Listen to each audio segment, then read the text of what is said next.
स्वागत करता हूं आपके अपने YouTube परिवार एक्सीलेंट स्टडी पॉइंट 2.0 पर। मैं कुलदीप सक्सेना। आइए आज आपके लिए फिर से लेकर उपस्थित हुआ हूं क्लास 10th के लिए। आज हमारा ये मॉडल पेपर नंबर 3 रहने वाला है। इससे पहले आपको मैं 2 मॉडल पेपर्स करा चुका हूं। अगर आपने उन मॉडल पेपर्स को नहीं देखा है तो प्लीज उनको देख लीजिएगा और अपनी तैयारी को मजबूत कर लीजिएगा। आइए आज हम लोग बात करने वाले हैं मॉडल पेपर नंबर 3 की, और इस मॉडल पेपर से आपको कम से कम, मैं बताना चाहूंगा, कम से कम 30 से 40 नंबर का पेपर जो है वो आपको इसी मॉडल पेपर में से फंसने वाला है, इसी मॉडल पेपर में से आने वाला है। आइए देर नहीं करेंगे और शुरू करेंगे आज के अपने सेशन को। इस सेशन को एक बार आप सभी विद्यार्थी अपने स्टैंडर्ड पर शेयर कर दीजिएगा, अपने मित्रों में से शेयर कर दीजिएगा और अपने मित्रों को हमारे साथ जोड़ लीजिएगा। तो आइए देर न करते हुए शुरू करते आज के सेशन को। आज का जो सेशन रहेगा बहुत ही इंपॉर्टेंट सेशन रहेगा, मॉडल पेपर नंबर 3 रहेगा। इसके बाद आपको 2 मॉडल पेपर्स और देखने को मिलेंगे, उनको भी आप हमारे साथ जुड़कर देख सकते हैं। उसके लिए अगर आप चैनल पर नए हैं तो एक बार चैनल को सब्सक्राइब कर लीजिए, बेल आइकन को ऑल पर प्रेस कर लीजिए, जिससे आने वाली वीडियो का नोटिफिकेशन आपको सबसे पहले मिल सके। तो आइए देर न करते हुए शुरू करते हैं आज के अपने प्रश्नों की श्रृंखला को। और इन प्रश्नों की श्रृंखला को देखिएगा आप, क्वेश्चंस आपको देखने को मिल जाएंगे। यहां से आप क्वेश्चन हमसे पहले सॉल्व कर सकते हैं और अपना आंसर कमेंट बॉक्स में दे सकते हैं। ठीक है, पहले हम देखने वाले हैं बहुविकल्पी प्रश्नों को, जो आपका ओएमआर बेस्ड क्वेश्चन आता है। क्वेश्चंस आते हैं 20 नंबर के, उनको हम लोग सॉल्व करेंगे, 1 बाय 1 उनको सॉल्व करेंगे। उसके बाद हम लोग चलेंगे लिखित पार्ट की ओर, और लिखित पार्ट को हम लोग सॉल्व करेंगे जो आपका 50 नंबर में आता है, उसको हम देखेंगे। सबसे पहले हम देखने वाले हैं ओएमआर बेस्ड क्वेश्चन को। आइए शुरू करते हैं आज के अपने प्रश्न पत्र को और लेते आज का अपना पहला प्रश्न। देखिए प्रश्न क्या रहेगा, किस तरीके से इसे आप लगाएंगे, किस तरीके से इसे आप सॉल्व करने वाले हैं। क्वेश्चन नंबर 1 की बात करते हैं। क्वेश्चन नंबर फर्स्ट क्या है, जरा देखिएगा क्वेश्चन क्या कहता है। क्वेश्चन आपके सामने है, कहता है निम्नलिखित संख्या में से कौन सी संख्या परमेय संख्या है। देखिए रेशनल और इनरेशनल नंबर की बात कर रहा है, कौन सी संख्या परमेय है और कौन सी संख्या अपरमेय है, तो इसके बारे में आपको जानकारी होनी चाहिए। बेस संख्याएं, देखिए स्क्वायर में, अगर स्क्वायर रूट में अगर कोई नंबर लिखा हुआ है, स्क्वायर रूट में कोई अगर नंबर लिखा हुआ है तो जिसका परफेक्ट स्क्वायर मिल जाता है वो हमारी संख्या परमेय होती है। जिसका परफेक्ट स्क्वायर नहीं मिलता है वो प्यारे बच्चों हमारी क्या होती है, अपरमेय संख्या होती है। जैसे बात करते हैं अंडर रूट 5/√3 है, फर्स्ट ऑप्शन क्या है, √5/√3 है। देखिए ना तो √3 का परफेक्ट स्क्वायर है, ना तो √5 का कोई परफेक्ट स्क्वायर है, तो ये भी नंबर हमारा नहीं हो सकता। उसके बाद √2/√7 है, ये भी नहीं हो सकता क्योंकि परफेक्ट स्क्वायर नहीं मिलने वाला है। और अगर बात करते हैं ऑप्शन नंबर डी की, तो यहां से भी आपको क्या है, जो है √12 है, जिसका पूर्ण वर्गमूल नहीं मिलेगा, इसे हम 2√3 लिख सकते हैं। तो क्या होगा, जो ऑप्शन नंबर सी है प्यारे बच्चों, ऑप्शन नंबर सी की अगर हम बात करते हैं, ऑप्शन नंबर सी क्या है, लिखा है √5, क्या लिखा है, √5 + √7 है, क्या √5 + √7 है, इनटू में √5 माइनस क्या है, √7 है। ये कंडीशन है, क्या करना है, इसको सॉल्व कर देना है। a + b into a - b की कंडीशन है, तो यहां से क्या निकल के आएगा, 5 - 7 हो जाएगा, तो माइनस का क्या आ जाएगा, 2 आ जाएगा। ऋणात्मक परमेय संख्या रहने वाली है, क्या ऋणात्मक परमेय संख्या रहेगी, और इसका आंसर क्या हो जाएगा, परमेय संख्या हो जाएगा। क्या ये हमारा आंसर हो जाएगा कि परमेय संख्या का मान कितना है, तो ये आएगा आपका आंसर। ठीक है, अगला प्रश्न देखेंगे। अगला जो प्रश्न रहेगा, प्रश्न नंबर 2 क्या कहता है, रैखिक समीकरण के युग्म x - y = 8 और 3x - 3y = 16 के हलों की संख्या है। हमसे हल जानना चाहता है। 2 समीकरण आपको दिए गए हैं, दोनों समीकरण की बात करने वाले हैं प्यारे बच्चों। देखिए पहला इक्वेशन है x - y = 8 है, और दूसरी जो इक्वेशन है 3x - 3y बराबर कितना है, 16 है। ये कंडीशन आपके सामने है। देखिए जब भी आपसे सॉल्यूशन की बात करता है कि इस समीकरण के क्या सॉल्यूशन है, क्या हल है, तो आपको क्या करना चाहिए, सबसे पहले इनके कोफिशिएंट, जो एक्स वाई के कोफिशिएंट होते हैं, इनका एक रेशियो निकालना पड़ता है। क्या निकालना पड़ता है, रेशियो निकालना पड़ता है प्यारे बच्चों। तो देखिए इसको हम बात करने वाले हैं a1/a2, क्या a1 बटे a2 आप जानते हैं जो स्टैंडर्ड फॉर्म होती है रैखिक समीकरण की वो ax प्लस by बराबर c कहे या ax plus by plus c बराबर 0 कहे, कंडीशन आपकी होनी चाहिए। ठीक है, तो यहाँ a1 बटे a2 यहाँ देखिए इसका क्या है 1 हो जाएगा, तो 1/3 हो जाएगा। इसी प्रकार से अगर बात करते हैं b1 बटे b2 की, तो प्यारे बच्चों यहाँ माइनस का 1/-3, तो ये अब तो आपका 1/3 आ जाएगा। लेकिन अगर बात करते हैं प्यारे बच्चों c1 बटे c2 की, तो यहां पर जो कंडीशन है वो आपकी क्या बनती है 8/16 यानी 1/2 बनती है। देखिए यहां पर क्या कंडीशन बन के तैयार होती है a1 बटे a2, क्या a1 बटे a2 बराबर क्या है b1 बटे b2, लेकिन क्या बराबर नहीं है c1 बटे c2 बराबर नहीं है। अगर c1 बटे c2 बराबर नहीं है तो हलों की संख्या क्या रहेगी, किस तरीके से आप इसे बनाने वाले हैं, किस तरीके से आप इसको देखते हैं। तो यहां पर अगर हम बात करें इस कंडीशन में प्यारे बच्चों समीकरण का कोई हल नहीं होता है, क्या कोई हल नहीं होता है, कोई हल नहीं, ये कंडीशन आपकी बनती है। इस कंडीशन में a1 बटे a2 बराबर b1 बटे b2 is not as equal to c1 बटे c2 की जब भी कंडीशन बनेगी तो उस समीकरण के क्या होंगे, कोई हल नहीं होगा। ठीक है, तो इसका जो ऑप्शन रहने वाला है प्यारे बच्चों वो ऑप्शन नंबर बी हो जाएगा, ऑप्शन नंबर बी हो जाएगा। क्या हो जाएगा, ऑप्शन नंबर बी हो जाएगा। इसको आप देख लीजिएगा। अगला पॉइंट देखते हैं, क्वेश्चन नंबर हम बात करने वाले हैं, ये 2 था, अब आपकी बात करने वाले हैं क्वेश्चन नंबर 3 पर। क्वेश्चन नंबर 3 क्या है, इसको जरा सॉल्व करने का प्रयास करिएगा। कहता है बहुपद एक्स स्क्वायर माइनस का 2x माइनस 3 के शून्यक होंगे। क्या एक बहुपद दिया गया है x square minus 2x minus 3 के शून्यक होंगे, ये हमें निकालना है। इसके शून्यक क्या रहने वाले हैं प्यारे बच्चों, तो द्विघात बहुपद है, हमें क्या करना है इसका फैक्टर कर देना है। क्या कर देना है, फैक्टर कर देना है। तो 3 के ऐसे फैक्टर घटाने पर कितना बच जाए, 2 बच जाए, तो 3 1 जा 3 हो जाएगा, प्लस आएगा यहां पर x माइनस 3, यहां से कॉमन लेंगे तो x माइनस 3 हो जाएगा, प्लस का 1 कॉमन लीजिएगा तो x माइनस 3, तो यहां से देखिए x माइनस 3 और क्या हो जाएगा x प्लस 1। अब अगर आपको शून्यक फाइंड आउट करने हैं, देखिए शून्यक अगर फाइंड आउट करने हैं तो इस बहुपद का मान 0 के बराबर रखना होगा, तो x minus 3 equal to 0, x बराबर 3 हो जाएगा, and y plus 1 equal to 0, y बराबर कितना हो जाएगा -1 हो जाएगा। तो 2 शून्यक बन के आएंगे, -1 और -1 और 3 जो होगा वो किस ऑप्शन में रहेगा, -1 और 3 जो ऑप्शन रहेगा वो आपका क्या रहेगा, ऑप्शन नंबर सी, यानी इसका सा पार्ट रहने वाला है। ऑप्शन नंबर सी क्या हो जाएगा, थर्ड पार्ट इसका सही हो जाएगा। ठीक है, इस तरीके से हम बात करेंगे। अगला जो पॉइंट रहेगा क्वेश्चन नंबर 4 की बात करने वाले हैं। क्या है क्वेश्चन नंबर 4, जरा देखिएगा। एक बिंदु दिया गया है, क्या एक पॉइंट दिया गया है आपको, क्या दिया गया है, पॉइंट दिया गया है। पॉइंट क्या है, पॉइंट क्या है, माइनस का 3,5 है। कह रहा है वाई अक्ष से इस बिंदु की दूरी क्या है, वाई अक्ष से इस बिंदु की दूरी क्या है। फेमस क्वेश्चन है, प्रत्येक वर्ष ये क्वेश्चन जो है आपके एग्जाम में पूछा जाता है। इस टाइप का एक क्वेश्चन जो है वो आपके एग्जाम में बनता ही बनता है। अब यहां अगर बात करते हैं वाई अक्ष से दूरी की, तो आप जान लीजिए वाई अक्ष से जब भी आपको दूरी पता करनी है तो प्यारे बच्चों x का मान होता है, क्या होता है, x का मान होता है तो -3 हो जाएगा। क्या हो जाएगा, -3 हो जाएगा। ऑप्शन नंबर ए रहेगा, क्या ऑप्शन नंबर जो ए है यानी आ जो रहेगा वो आपका क्या हो जाएगा, आंसर हो जाएगा। क्या हो जाएगा, आंसर हो जाएगा। तो इस तरीके से इस प्रश्न को देखने वाले हैं, इस प्रश्न को हल करने वाले हैं। अगला प्रश्न लेंगे, प्रश्न नंबर 5 की बात करते हैं। क्या है क्वेश्चन नंबर 5, जरा देखिएगा क्या कहता है। देखिए समांतर श्रेणी, क्या एक समांतर श्रेणी है, एक अर्थमेटिक प्रोग्रेशन है। कितनी अर्थमेटिक प्रोग्रेशन है, 10 7 4 डॉट डॉट डॉट 20वां पद निकालना है। श्रेणी दी गई है, एक एपी दी गई है, क्या ये एक एपी दी गई है आपको, क्या 10 7 4 डॉट डॉट डॉट 20वां पद चाहिए। कौन सा, 20वां पद चाहिए। भाई साहब अगर हम बात करते हैं प्यारे बच्चों तो यहाँ ए का जो मान रहेगा वो कितना हो जाएगा, 10 हो जाएगा। डी की बात करते हैं तो 7 माइनस 10 कितना, -3 हो जाएगा। हमसे कहा 20वां पद बताइए, 20वां पद बताइए, तो ये हो जाएगा a प्लस 19t हो जाएगा।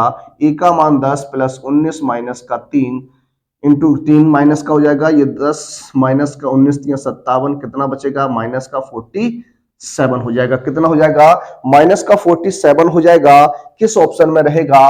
ऑप्शन नंबर ए जो होगा, यानी ऑप्शन नंबर आ जो होगा प्यारे बच्चों, वो आपका राइट आंसर बनने वाला है, राइट आंसर हो जाएगा। ठीक है, आइए आगे चलते हैं, अगले प्रश्न की बात करेंगे। अगला जो प्रश्न हमारा है, प्रश्न नंबर 6 रहेगा। क्या? प्रश्न नंबर 6 रहेगा। क्वेश्चन नंबर 6 लेते हैं और क्वेश्चन नंबर 6 को हल करते हैं। क्या कहता है? कहता है द्विघात समीकरण एक्स स्क्वायर माइनस 4 बराबर 0 का मूल है। देखिए एक्स स्क्वायर माइनस 4 बराबर 0 के मूल की बात कर रहा है। बहुत सिंपल सा क्वेश्चन है, सिंपल वे में से आप सॉल्व कर सकते हैं। तो एक्स स्क्वायर बराबर 4 हो जाएगा, स्क्वायर रूट लेंगे तो एक्स बराबर प्लस माइनस 4। एक्स की दो वैल्यू पॉसिबल है, एक -4 और एक +4, एक -4 एक +4। तो ये किस ऑप्शन में है प्यारे बच्चों? ऑप्शन नंबर डी, यानी ऑप्शन नंबर दा जो रहेगा वो आपका आंसर होगा। क्या होगा? आंसर होगा। 7 क्वेश्चन की ओर चलते हैं। क्वेश्चन नंबर 7 की बात करेंगे। क्वेश्चन नंबर 7 को लेंगे। क्वेश्चन नंबर 7 क्या है देख लीजिएगा। कहता है संख्या 144 के अभाज्य गुणनखंड में अभाज्य गुणनखंडों की घातों का योग क्या है? देखिए बहुत ही अच्छा प्रश्न है। 144 आपके सामने एक नंबर दिया गया है, इसकी सबसे पहले फैक्टर काटने हैं। क्या काटने हैं प्यारे बच्चों? फैक्टर काटने हैं। तो फैक्टर इसके क्या होंगे? 2 गुणा 2 गुणा 2, ये हो जाएगा 2 गुणा 2 गुणा 2,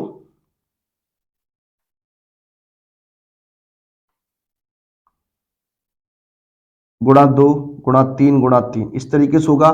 देखिए 3 3 9, 9 दूनी 18, 18 दूनी 36, 36 दूनी 72, 72 दूनी 144, 9 दूनी 3 त्रिका 9 दूनी 18 दूनी 36 दूनी 72 दूनी 144 हो जाएगा। अगर बात करते हैं 2 की पावर में कितना आ जाएगा? 4 आ जाएगा, इंटू 3 की पावर में कितना आ जाएगा? 2 आ जाएगा। 2 की पावर में कितना आ गया? 4 आ गया। 3 की पावर में कितना आ गया? 2 आ गया। हमसे कहा अभाज्य गुणनखंड की घातों का योग बताना है, तो हमें घातों का योग निकालना है प्यारे बच्चों। क्या निकालना है? घातों का योग निकालना है। क्या निकालना है? घातों का योग, यानी 4 + 2 कितना हो जाएगा? 6 हो जाएगा। कितना हो जाएगा? 6 हो जाएगा। किस ऑप्शन में है? ऑप्शन नंबर डी जो है वो इसका आंसर बनने वाला है। ऑप्शन नंबर डी जो है इसका आंसर बन जाएगा। आइए आगे चलते हैं और अपने अगले प्रश्न की बात करते हैं। देखिए अगले प्रश्न की ओर चलेंगे। अगला प्रश्न लेंगे, प्रश्न नंबर 9 क्या है? सॉरी, प्रश्न नंबर 8 की बात करने वाले हैं। क्वेश्चन नंबर 8 क्या है? जरा देखिएगा। क्वेश्चन नंबर 8 कहता है, सबसे पहले आप देखिए क्वेश्चन क्या है, आपके सामने है क्वेश्चन। कहता है गोले की त्रिज्या 7 सेंटीमीटर, तो व्यास क्या होगा? बहुत ही सिंपल सा क्वेश्चन है। त्रिज्या आपको दी गई है, क्या? रेडियस आर आपको दी गई है 7 सेंटीमीटर। आपसे क्या कहा? आपसे कहा व्यास का मान बताइए। डी का मान निकालना है, तो आप जानते हैं 2r होता है, तो ये हो जाएगा डी बराबर 2 × 7, यानी कितना हो जाएगा? 14 सेंटीमीटर हो जाएगा। कितना हो जाएगा? 14 सेंटीमीटर हो जाएगा। किस ऑप्शन में रहने वाला है? ऑप्शन नंबर जो होगा इसका थर्ड पार्ट हो जाएगा, यानी ऑप्शन नंबर सा जो होगा वो क्या होगा? राइट आंसर होगा। क्या राइट आंसर होगा? Question number 9। क्या? Question number 9। अगला प्रश्न है, कहता है 1 से 9 तक की प्राकृतिक संख्याओं का माध्य होगा। 1 से 9 तक की प्राकृतिक संख्याएं। अगर बात करते हैं प्राकृतिक संख्याएं, तो आप सभी जानते हैं प्राकृतिक संख्या क्या होती है? नेचुरल नंबर इनको कहते हैं। देखिए 1 से 9 तक की बात करनी है, तो 1 2 3 4 5 6 7 8 और 9, ये हो जाएगा आपका। ठीक है, इनका हमें क्या निकालना है? समांतर माध्य निकालना है। क्या निकालना है? समांतर माध्य निकालना है। तो आप इनको सबको ऐड करेंगे और क्या करेंगे? उसमें जितने नंबर है उनका डिवाइडेशन करने वाले हैं। तो अगर सबको ऐड करेंगे तो इसको हम देखिए किसी दूसरे वे में अगर देखें, किसी दूसरे वे में अगर देखें तो इसके लिए एक जस्ट फार्मूला आप याद रखेंगे। क्या? n+1/2। ठीक है, ये है। कुल नंबर क्या है? 9 है, हो जाएगा 9 + 1/2। इसको जब सॉल्व करेंगे 9 × 10/2 हो जाएगा। इसको आप काट दीजिए। देखिए यहां तो योगफल निकल के आएगा, सॉरी यहां पर योगफल निकल के आएगा। योगफल नहीं निकालना है, हमें समांतर माध्य की कंडीशन ज्ञात करनी है। क्या? समांतर माध्य निकालना है। ठीक है, तो देखिए इसको हम समांतर माध्य की कंडीशन से 1 + 2 + 3 + 4 + 5 + 6 + 7 + 8 + 9, अपॉन में कितना हो जाएगा 9 हो जाएगा। यहां से अगर बात करते हैं तो ये आपका 45 हो जाएगा, अपॉन में कितना 9, इसको डिवाइड कर दीजिए तो कितना आ जाएगा 5 आ जाएगा। तो जो समांतर माध्य होगा प्यारे बच्चों, जो समांतर माध्य रहेगा वो हमारा क्या हो जाएगा, समांतर माध्य जो होगा वो कितना होगा 5 होगा। कितना होगा 5 होगा। किस ऑप्शन में है, ऑप्शन नंबर बी इसका राइट आंसर होगा। क्या, ऑप्शन नंबर बी जो होगा वो राइट आंसर होगा, यानी ऑप्शन नंबर वा जो होगा इसका राइट आंसर हो जाएगा। ठीक है, आइए अगला प्रश्न लेंगे, प्रश्न नंबर 10। क्वेश्चन नंबर 10 की बात कर लेते हैं। क्वेश्चन नंबर 10 क्या है, किस तरीके से है, कहता है बिंदु एक दिया गया है -6,8 के मूल बिंदु से दूरी। देखिए बहुत ही अच्छा प्रश्न है। -6,8 की मूल बिंदु आप जानते हैं 0,0 से क्या निकालनी है, दूरी निकालनी है। देखिए जब भी किसी बिंदु की मूल बिंदु से दूरी निकालनी हो, यानी 0,0 से दूरी निकालनी हो, तो डायरेक्ट आप याद रखिएगा √x² + y², यानी हो जाएगा √6 का वर्ग कर देंगे यहां से, और यहां से 8 का वर्ग करेंगे तो ये बन जाएगा क्या 36 + 64, यानी हो जाएगा 100, कितना आ जाएगा 10 मात्रक। कितना आएगा 10 मात्रक आएगा। कितना आएगा 10 मात्रक आएगा। कितना आएगा 10 मात्रक आएगा। किस ऑप्शन में रहेगा, ऑप्शन नंबर वा रहेगा। क्या, ऑप्शन नंबर वा। ठीक है, आइए 11वां प्रश्न लेंगे। अपना 11वां प्रश्न क्या है जरा देखिएगा, क्वेश्चन नंबर क्या है। अच्छी प्रकार फेंटी गई 52 पत्तों की एक गड्डी में से एक इक्का गड्डी से एक इक्का आने की प्रैक्टिस होगी। देखिए अगर बात करते हैं कुल पत्ते कितने हैं, तो ये तो आप जानते हैं कुल पत्ते, गड्डी में जो कुल पत्तों की संख्या होती है वो कितनी होती है, 52 होती है। और बात करते इक्का, जो गड्डी में इक्का होते हैं, इक्कों की संख्या तो आप जानते हैं इक्कों की संख्या जो होती है वो 4 होती है। क्या होती है, 4 होती है।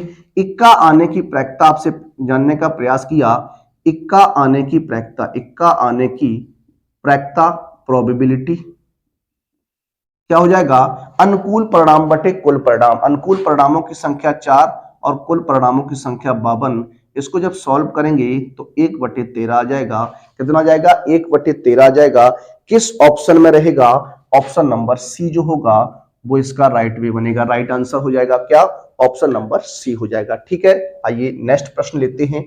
अगला जो प्रश्न हमारा रहेगा प्रश्न नंबर 12। क्या, क्वेश्चन नंबर 12 की बात करेंगे। किसकी बात करेंगे, क्वेश्चन नंबर 12 की बात करेंगे। क्या है क्वेश्चन 12, जरा एक बार आप देख लीजिएगा। क्या कहता है 3 cot a बराबर 4। 3 cot a मतलब 3 cot a बराबर कितना है 4 है। 3 cot a बराबर कितना 4।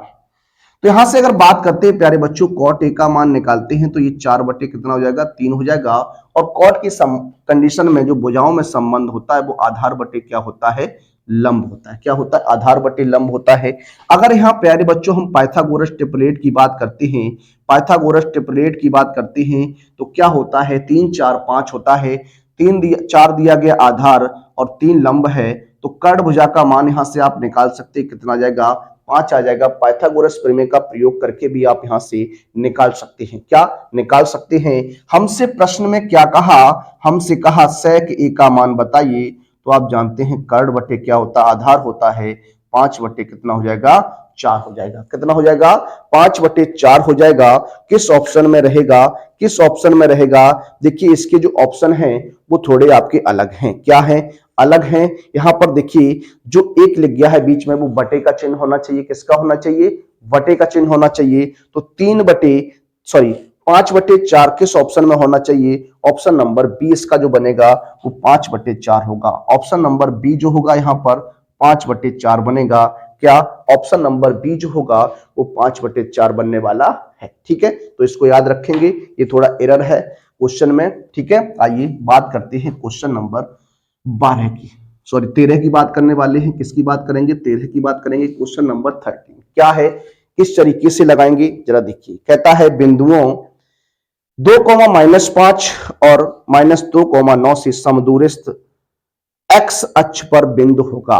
देखिए एक्स अक्ष पर बात करते हैं, अगर प्रश्न में इंक्लूड है कि एक्स अक्ष पर, तो आप समझ जाइए हमें एक्स अक्ष पर बिंदु लेना है। अगर बात करते हैं एक्स अक्ष पर, क्या एक्स अक्ष पर बिंदु। अगर एक्स अक्ष की बात है तो आप जानते हैं y बराबर सॉरी एक्स कॉमा क्या होगा, जीरो होगा। क्या होगा, एक्स कॉमा जीरो होगा। और समदूरिस्थ का मतलब है दोनों बिंदुओं से बराबर दूरी पर अगर है तो उसे हम मध्य बिंदु भी कह सकते हैं। क्या कह सकते हैं, मध्य बिंदु भी कह सकते हैं। क्या कह सकते हैं, मध्य बिंदु भी कह सकते हैं। तो मध्य बिंदु की कंडीशन में अगर यहां बात करते हैं, क्या मध्य बिंदु की कंडीशन में अगर यहां बात करते हैं तो क्या कंडीशन आपकी बन सकती है, किस तरीके से आप आगे बनाएंगे इसको जरा देखिएगा। ठीक है, देखिए अगर यहां बात करते हैं मध्य बिंदु, अगर दो बिंदु जो है, मान लीजिए इस तरीके से मैं यहां आपके सामने एक डायग्राम बनाता हूं। एक आपका बिंदु ए है और एक आपका बिंदु बी है। यहां पर कोई बिंदु पी है जिसे हमने एक्स कॉमा जीरो लेट कर लिया है। यहां से दोनों बराबर दूरी पर है। क्या है, बराबर दूरी पर है। ठीक है, तो ये वाला जो बिंदु है आपका फर्स्ट बिंदु क्या है, 2,-5 है। क्या, 2,-5 है। और ये वाला क्या है, -2, माइनस के 2,9 रहेगा। ठीक है, ये रहेगा आपका। ठीक, अब आपको x की वैल्यू चाहिए तो x की वैल्यू के लिए आप क्या कर सकते हैं, x बराबर x1 प्लस x2 बटे 2 कर सकते हैं।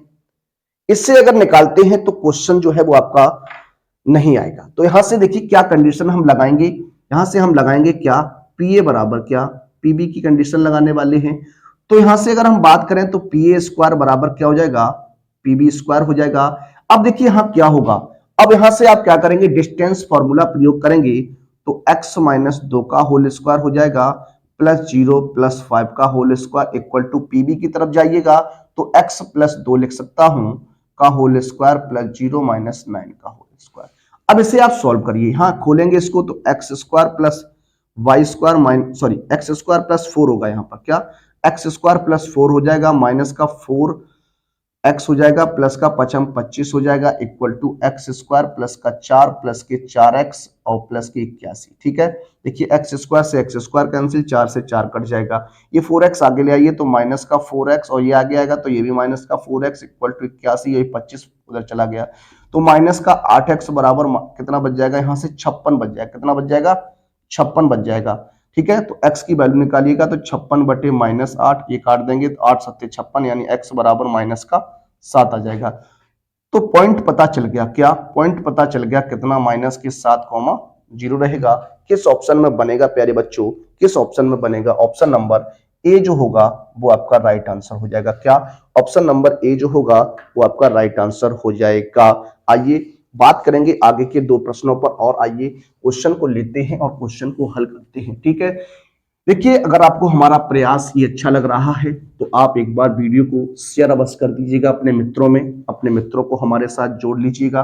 ठीक है, मित्रों को हमारे साथ जोड़िएगा और उनको भी अपनी पढ़ाई में थोड़ा मजबूत होने दीजिएगा। आइए बात करते हैं क्वेश्चन नंबर 14 पर। क्वेश्चन नंबर 14 क्या है जरा देखिएगा, कहता है क्वेश्चन नंबर 14, किसी बारंबारता बंटन के बहुलक और माध्यक क्रम से 42 और 38.1 है, इनका माध्य क्या होगा। बारंबारता बंटन के बहुलक, यहां देखिए क्या क्या दिया गया है, आपसे कहा बहुलक आपको दिया गया है और क्या दिया गया, माध्यक दिया गया है। क्या, माध्यक दिया गया। देखिए इस माध्यक को ही हम लोग क्या कहते हैं, माध्यिका भी कहते हैं। क्या, माध्यिका भी कहते हैं। ये आपको 42 और 38.1, 42 दिया गया है और 38.1 दिया गया है। तो हमसे कहा माध्य ज्ञात कीजिए, क्या निकालना है आपको, माध्य निकालना। देखिए इसका कॉन्सेप्ट होता है, प्रत्येक बार से क्वेश्चन आता है और ये आपका इंपोर्टेंट प्रश्न भी रहता है। ठीक है, तो आप बहुलक की कंडीशन में देखिएगा, यहाँ होता क्या है, फॉर्मूला बहुलक बराबर होता है 3 गुणा माध्यक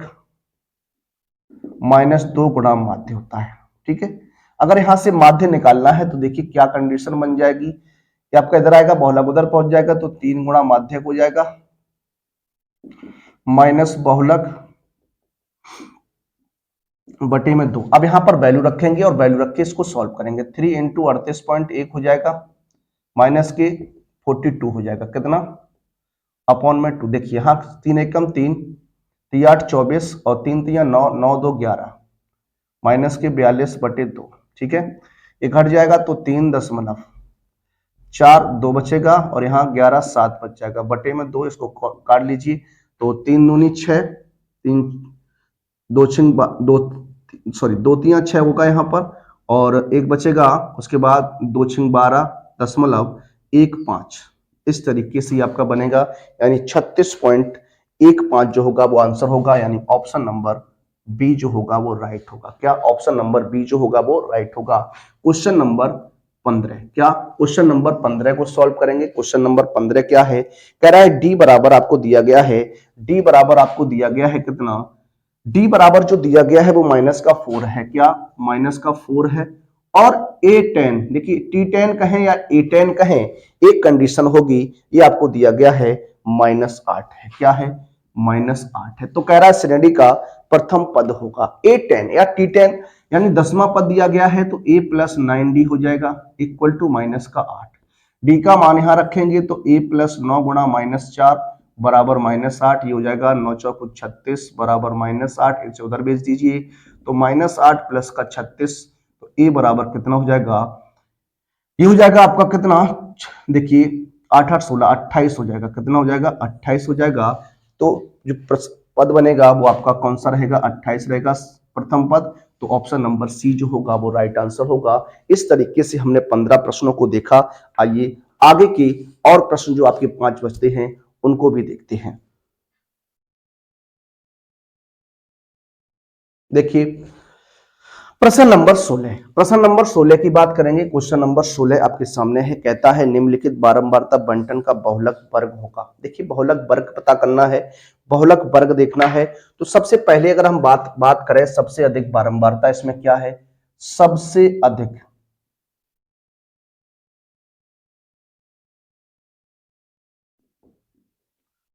जो सबसे अधिक बारंबारता प्यारे बच्चों है वो कितनी है? 8 है। क्या है? 8 है। इसका वर्ग क्या है? इसका वर्ग जो है वो क्या है? 3 से 5 है।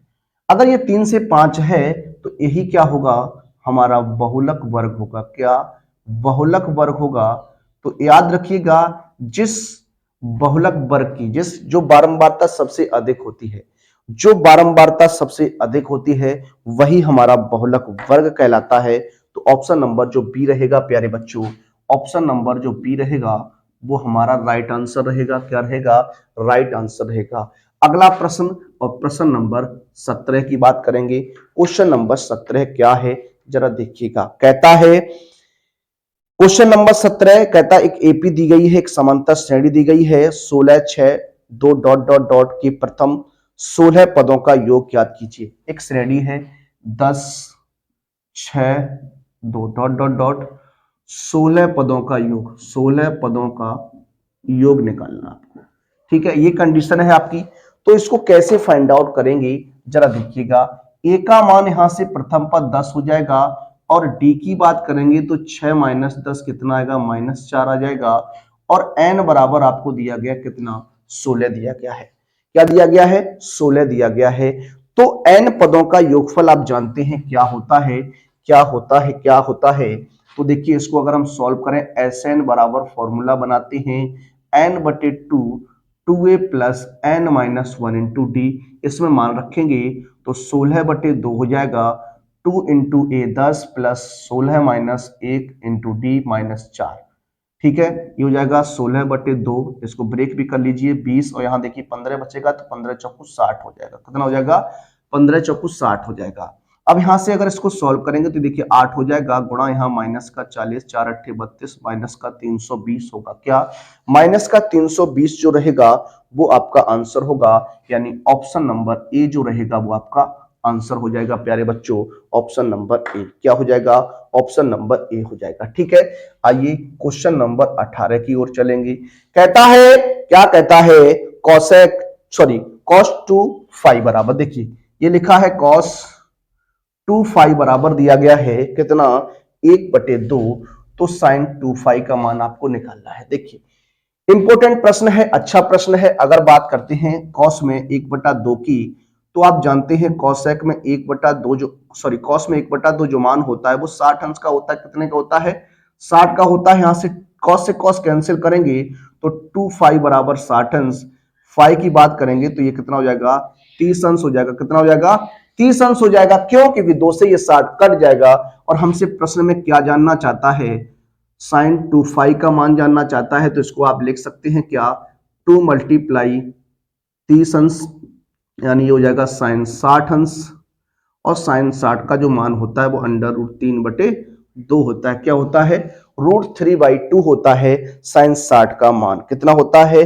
साइन 60 का मान √3/2 होता है। ऑप्शन नंबर बी जो होगा इसका भी क्या हो जाएगा? आंसर हो जाएगा। क्या आंसर हो जाएगा? अगला प्रश्न, प्रश्न नंबर 19 की बात करने वाले हैं। आइए 19वां प्रश्न देखते हैं और सॉल्व करते हैं। कहता है द्विघात समीकरण ax² plus bx plus c बराबर 0 के मूल समान है तो c का मान होगा।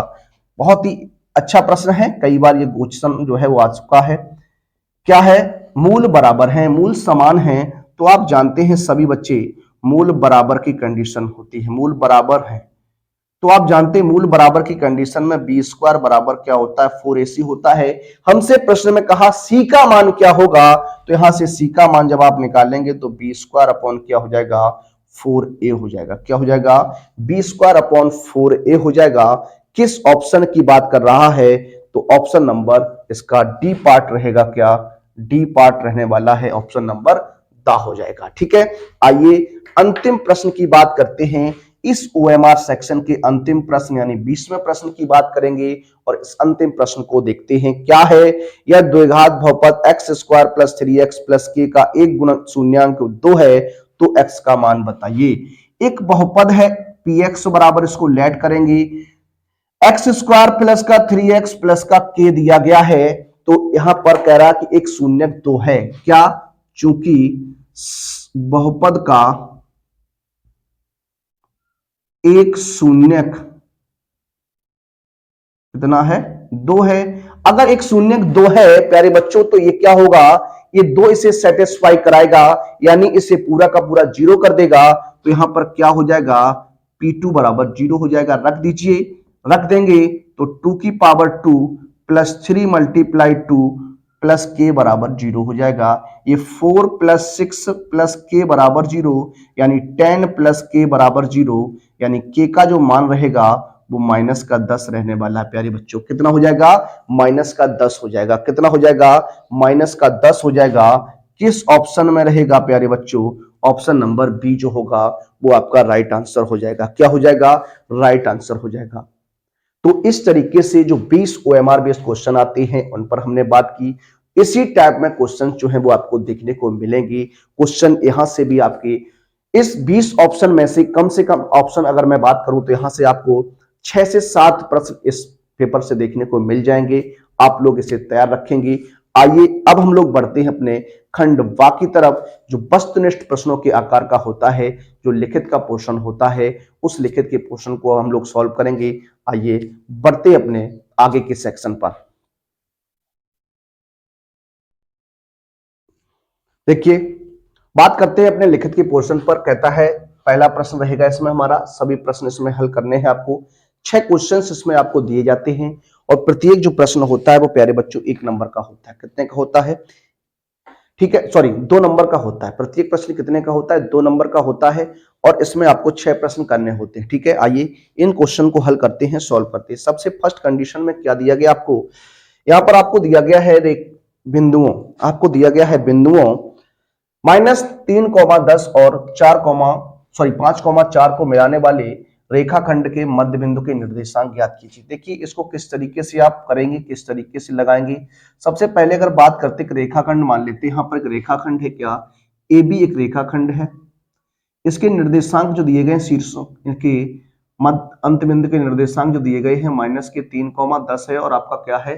5, 4 है। इसका एक मध्य बिंदु होगा जिसका हमें निर्देशांक निकालना है P। इसका हमें निर्देशांक निकालना है, मध्य बिंदु है, यानी मध्य बिंदु है। तो आप देखिए बात करते हैं मध्य बिंदु, यहां से x1 की बात करते हैं और x2 की बात करते हैं, y1 की बात करेंगे और y2 की बात करेंगे। ठीक है, x1 की बात करेंगे तो -3 हो जाएगा और x2 की बात करेंगे तो 5 हो जाएगा। y1 10 है और y2 कितना है? 4 है। ठीक है, ये कंडीशन आपकी यहां तक बन गई। अगर हम बात करते हैं मध्य बिंदु के निर्देशांक, मध्य बिंदु P के निर्देशांक अगर हमें निकालने हैं तो मध्य बिंदु P के निर्देशांक आप किस प्रकार निकाल सकते हैं, किस तरीके से आप फाइंड आउट कर सकते हैं। तो ये आपका x1 प्लस x2 बटे 2 कॉमा y1 प्लस y2/2 ये हमारा क्या होता है, फॉर्मूला होता है, सूत्र होता है। ठीक है, देखिए x1 की बात माइनस का 3 प्लस का 5/2 हो जाएगा, y1 की बात 10 प्लस 4 बटे कितना हो जाएगा, 10 प्लस 4/2 हो जाएगा। ठीक है, अब इसको सॉल्व करिएगा। यहां देखिए जब सॉल्व करेंगे तो 2 बच जाएगा, 2/2, और यहां जब सॉल्व करेंगे हो जाएगा 14/2। इसको जब आप ब्रेक करेंगे तो ये हो जाएगा आपका कितना, 1,7, कितना हो जाएगा, 1,7 हो जाएगा। तो मध्य बिंदु के निर्देशांक क्या निकल के आ गए, 1,7 रहने वाले हैं, कितना, 1,7 हो जाएगा। तो इस तरीके से अगर मध्य बिंदु से संबंधित कोई कॉन्सेप्ट बनता है तो इस तरीके से आपको उस प्रश्न को लगाना है, हल करना है। आइए दूसरा प्रश्न देखते हैं, इसका सेकंड पार्ट क्या है, जरा देखिए। प्रोबेबिलिटी से संबंधित क्वेश्चन रहने वाला है, प्रायिकता से संबंधित क्वेश्चन रहेगा। इस प्रायिकता से संबंधित क्वेश्चन को आप किस तरीके से लगाएंगे, कहता है दी गई संख्याएं, कुछ संख्याएं आपके सामने दी गई हैं, एक से लेकर कितनी तक हैं, संख्याएं जो दी गई हैं कितनी हैं, 1 2 3 4 5 and dot dot dot dot कहां तक है, 35 तक है। तो यहां अगर बात करते हैं कुल संख्याओं की, क्या कुल संख्याएं जो यहां प्यारे बच्चों हो जाएंगी वो कितनी हो जाएंगी, 35 हो जाएंगी। यानी कुल परिणामों की संख्या क्या बन गई, 35 बन गई। ठीक है, उसने कहा इनमें से कोई एक संख्या चुनी जाती है और चुनी गई संख्या के 7 का गुणज होने की प्रायिकता हमें बतानी है। तो देखिए बात करते हैं 7 के गुणज की, 7 का गुणज। देखिए 7 के गुणज की बात करते तो इनमें से कौन कौन सी संख्याएं 7 से कट सकती हैं, एक तो 7 आएगी, फिर आपकी 14 आएगी, 21 आएगी, 28 आएगी और कितनी आएगी, 35 आएगी। ठीक है, ये संख्याएं हैं। तो अगर बात करते हैं, ये हो जाएगा आपका नंबर ऑफ सैंपल स्पेस और ये हो जाएगा नंबर ऑफ इवेंट। ठीक है, इसकी बात करेंगे तो ये कितना हो जाएगा, 1 2 3 4 5, कितनी है, 5 रहेंगी, कितनी रहेंगी, 5 रहेंगी, कितनी रहेंगी, 5 रहेंगी। हमें 7 का गुणज होने की प्रायिकता देखिए, चुनी गई संख्या के 7 का गुणज होने की प्रायिकता, प्रोबेबिलिटी निकाली है, number of events upon number of sample space. ठीक है, तो क्या हो जाएगा, देखिए एन अपॉन एन एस हो जाएगा। देखिए क्या हो जाएगा, ये हो जाएगा आपका 5/35, यानी आंसर बनेगा 1/7। कितना बनने वाला है, 1/7 जो है वो आपका आंसर हो जाएगा। इस तरीके से प्रश्न को लगा सकते हैं, इस तरीके से हल कर सकते हैं। आइए चलते हैं अगले प्रश्न की ओर और लेते अपना अगला प्रश्न। देखिए बात करेंगे अगले प्रश्न पर। अगला जो प्रश्न रहेगा हमारा प्रश्न नंबर थर्ड पार्ट रहेगा स्पष्ट हेडिंग का। कहता है एक द्विघात बहुपद ज्ञात कीजिए जिसके शून्यकों का योग तथा गुणनफल √3 तथा 1/3 है। यह हमें ज्ञात करना है, बहुपद बनाना है। देखिए सबसे पहले अगर हम बात करते हैं यहां पर, इसको सॉल्व अगर करें तो शून्यकों का योगफल आपको दिया गया है, क्या, शून्यकों का योगफल दिया गया है कितना, √3/1 मान लेता हूं। ठीक है, और दूसरी कंडीशन में क्या है, शून्यकों का गुणनफल दिया गया है, ये आपको 1/3 दिया गया है। देखिए अगर शून्यकों के योगफल की बात करते तो आप जानते हैं माइनस का b/a इक्वल टू √3/1 हो जाएगा। गुणनफल की बात करते हैं तो c/a3 हो जाएगा। अब देखिए यहां पर अगर बात करते हैं तो जो कॉमन है, क्या, जो कॉमन है वो कॉमन पार्ट दोनों में क्या है, a है। क्या है, a है। तो a की वैल्यू तो समान होनी चाहिए, a की वैल्यू इक्वल होनी चाहिए। a की वैल्यू क्या होनी चाहिए, इक्वल होनी चाहिए, बराबर होनी चाहिए। तो ये रहेगा आपका, यहां पर देखिए a का मान 1 है और यहां a का मान कितना रहेगा, 3 रहेगा। तो हम क्या करेंगे, इसे इक्वल बनाने के लिए क्या करिएगा, इसमें आप 3/3 का मल्टीप्लाई करा दीजिए। तो माइनस का b/a इक्वल टू हो जाएगा 3√3/3। ठीक है, तो यहां से a का मान क्या आएगा, a का मान यहां से प्यारे बच्चों निकल कर आएगा कितना, 3। और b की बात करेंगे तो b बराबर माइनस का 3√3 हो जाएगा और यहां से c का मान आपको 1 मिल जाएगा ना। अब हम बात करने वाले हैं बहुपद की, क्या, द्विघात बहुपद। जो इसकी स्टैंडर्ड फॉर्म होती है प्यारे बच्चों a x square plus b x plus c होती है।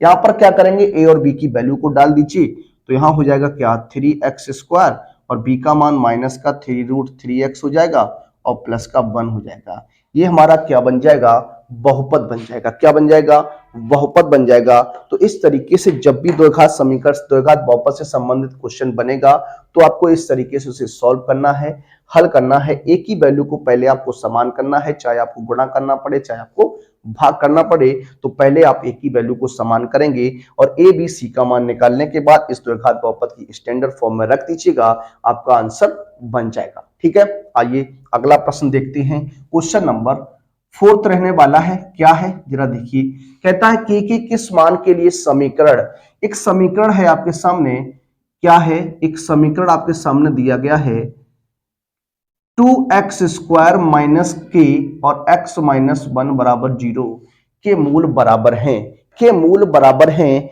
इस कंडीशन में आपको के का मान निकालना है, तो इसे स्टैंडर्ड फॉर्म में बदलेंगे तो ये हो जाएगा kx और माइनस माइनस प्लस के बराबर 0। ठीक है, अब आपको क्या करना है, इसकी द्विघात समीकरण की स्टैंडर्ड फॉर्म से तुलना करा लीजिए। Comparing by ax² plus bx plus c बराबर 0, तो यहां से a का मान 2 आ जाएगा, b का मान माइनस के और c का मान भी क्या गया, के आ गया। ठीक है, अब उसने प्रश्न में पहले ही आपको बताया क्या, चूंकि समीकरण जो है हमारा, चूंकि समीकरण के मूल जो हैं वो कैसे हैं, मूल बराबर हैं या कहें इक्वल समान हैं, तो दोनों कंडीशन आपकी रहेंगी।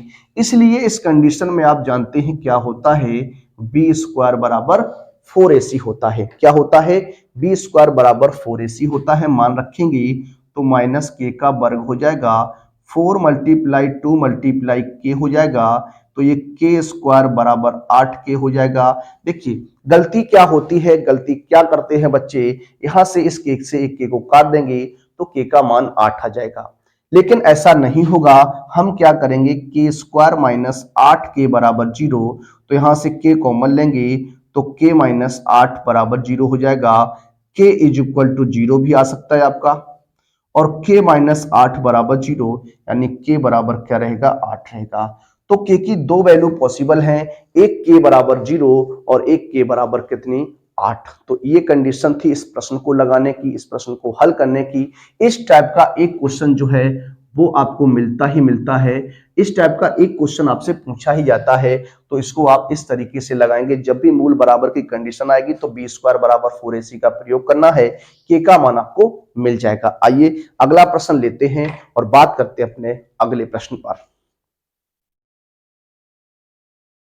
देखिए अगला प्रश्न सॉल्व करेंगे। अगला जो प्रश्न है हमारा प्रश्न नंबर, इसका 5th पार्ट रहेगा। क्वेश्चन जो है वो ट्रिग्नोमेट्री से है आपका।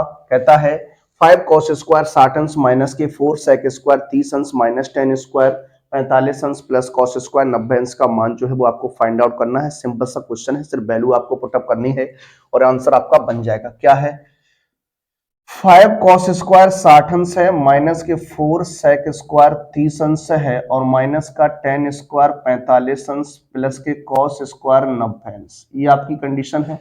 मान रखेंगे cos 60 का मान जो होता है वो 1/2 होता है।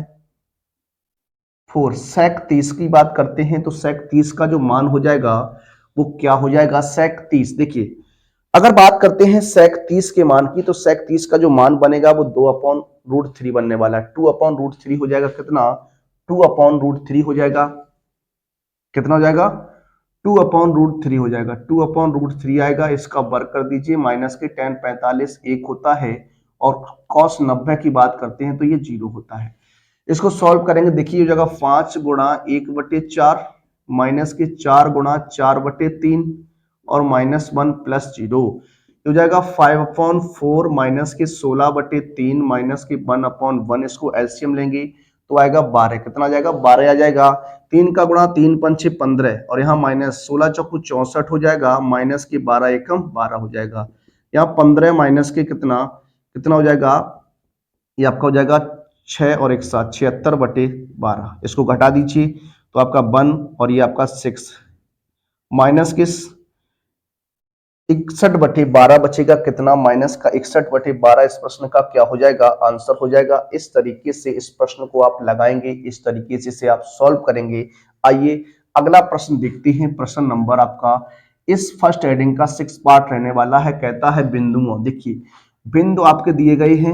मान लीजिए एक रेखाखंड है ए बी, इसके बिंदु आपको दिए 1,3 और एक -4,6 को मिलाने वाले रेखाखंड को 2:1 के अनुपात में अंतः विभाजित करने वाले बिंदु के निर्देशांक ज्ञात करने हैं। देखिए मान लीजिए अंतः विभाजन कोई बिंदु है P, जो इस रेखाखंड को M1:M2 के अनुपात में क्या करता है, विभाजित करता है। जो आपको दिया गया है M1 की वैल्यू 2 हो जाएगी, M2 का मान 1 हो जाएगा, क्योंकि 2:1 दिया गया। ठीक है, ये कंडीशन आपकी बनेगी। अब यहां से अगर बात करते हैं x1 की, तो x1 आपका 1 हो जाएगा। x2 की बात करेंगे तो -4, और y1 की बात करेंगे तो 3, और y2 की बात करेंगे तो कितना हो जाएगा, 6 हो जाएगा। ठीक है, प्रश्न में आपसे कहा अंतः विभाजित करने वाले बिंदु की निर्देशांक। देखिए अंतः विभाजित करने वाले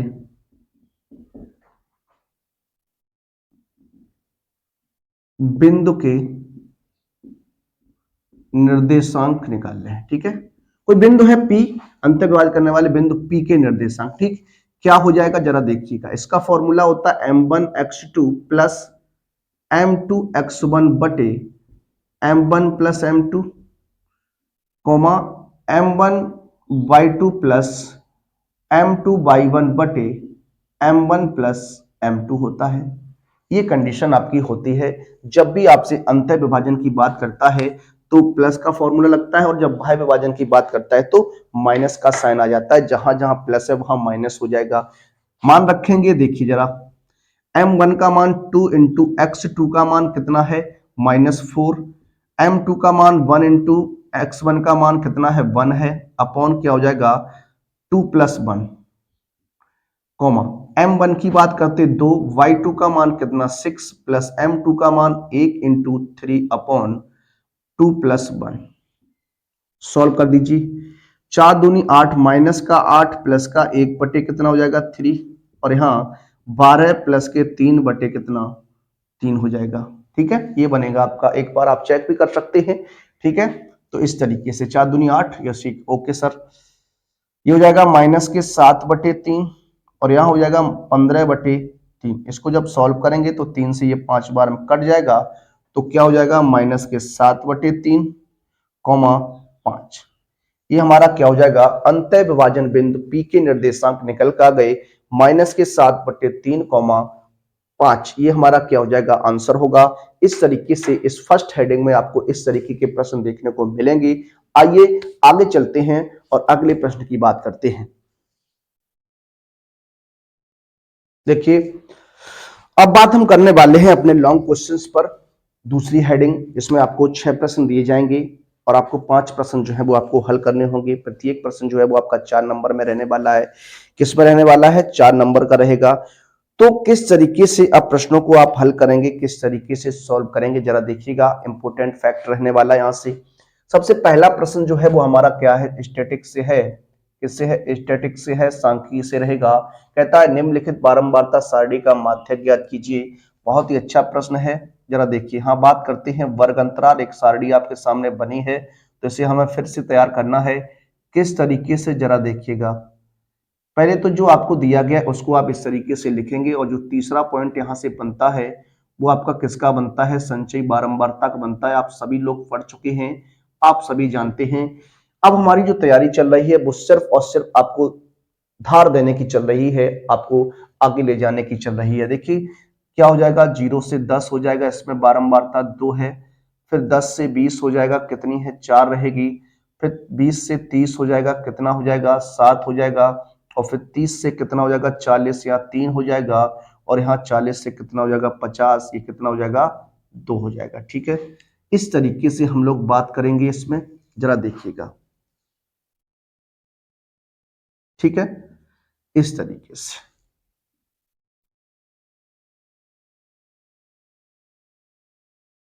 ये अब देखिए बात करते हैं संचयी बारंबारता की। किसकी बात करने वाले हैं?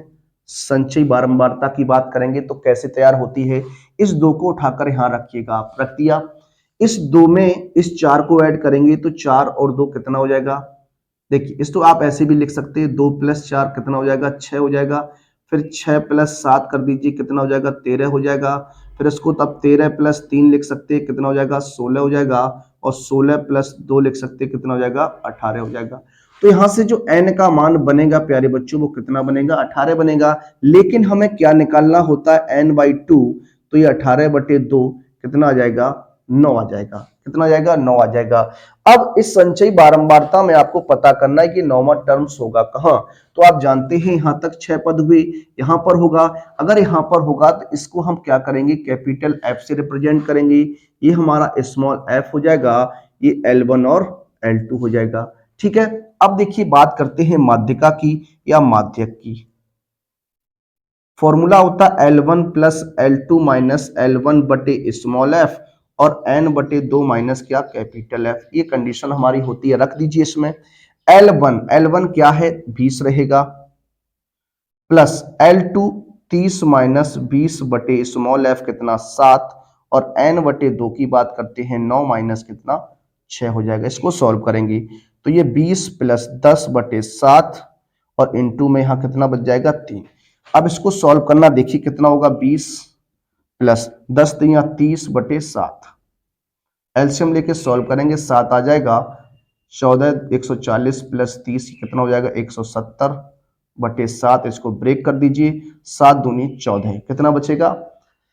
3 बच जाएगा। 30 हो गया, 7 चौकू 28, 2 बचेगा। 20 हो जाएगा, 7 दूनी 14, 6 बचेगा। 60 हो जाएगा, 7 अट्ठी 56। तो आंसर जो बनेगा वो 24.28 बनने वाला है। कितना? 24.28। 7 दूनी 14, 4 कितना बचा? 3 बच गया। 30 हो गया, 7 चौगु 28, 2 बचेगा, दशमलव लगाइए। 20 7 दूनी 14, 6 बचेगा, 7 अट्ठे 56। इस तरीके से हमारा ये आ जाएगा। तो इस तरीके से माध्यिका को हम निकालते हैं, माध्यिका को फाइंड आउट करते हैं। अगला जो प्रश्न रहेगा, प्रश्न नंबर 2 रहेगा। कहता है सिद्ध कीजिए 3 + √7 एक अपरिमेय संख्या है। 3 + √7 क्या है? एक अपरिमेय संख्या है। तो यहां मान लेंगे क्या? माना 3 + √7 एक परमेय संख्या है, हम इसका व्युत्क्रम मानेंगे, परमेय संख्या है। ठीक है, ये हमने मान लिया। अब अगर ये परमेय संख्या है प्यारे बच्चों, तो आप जानते हैं ये p/q के फॉर्म में होगी, तो इसको हम p/q के फॉर्म में लिखते हैं। लेकिन यहाँ पर जो q का मान होगा प्यारे बच्चों, वो 0 के बराबर नहीं होगा। इस तरीके से हम बात करने वाले हैं। अब आप क्या करेंगे? यहां से √7, देखिए √7 को हम यहीं रखते हैं, इस 3 को पक्षांतर करिएगा तो p/q - 3/1 कर दीजिए।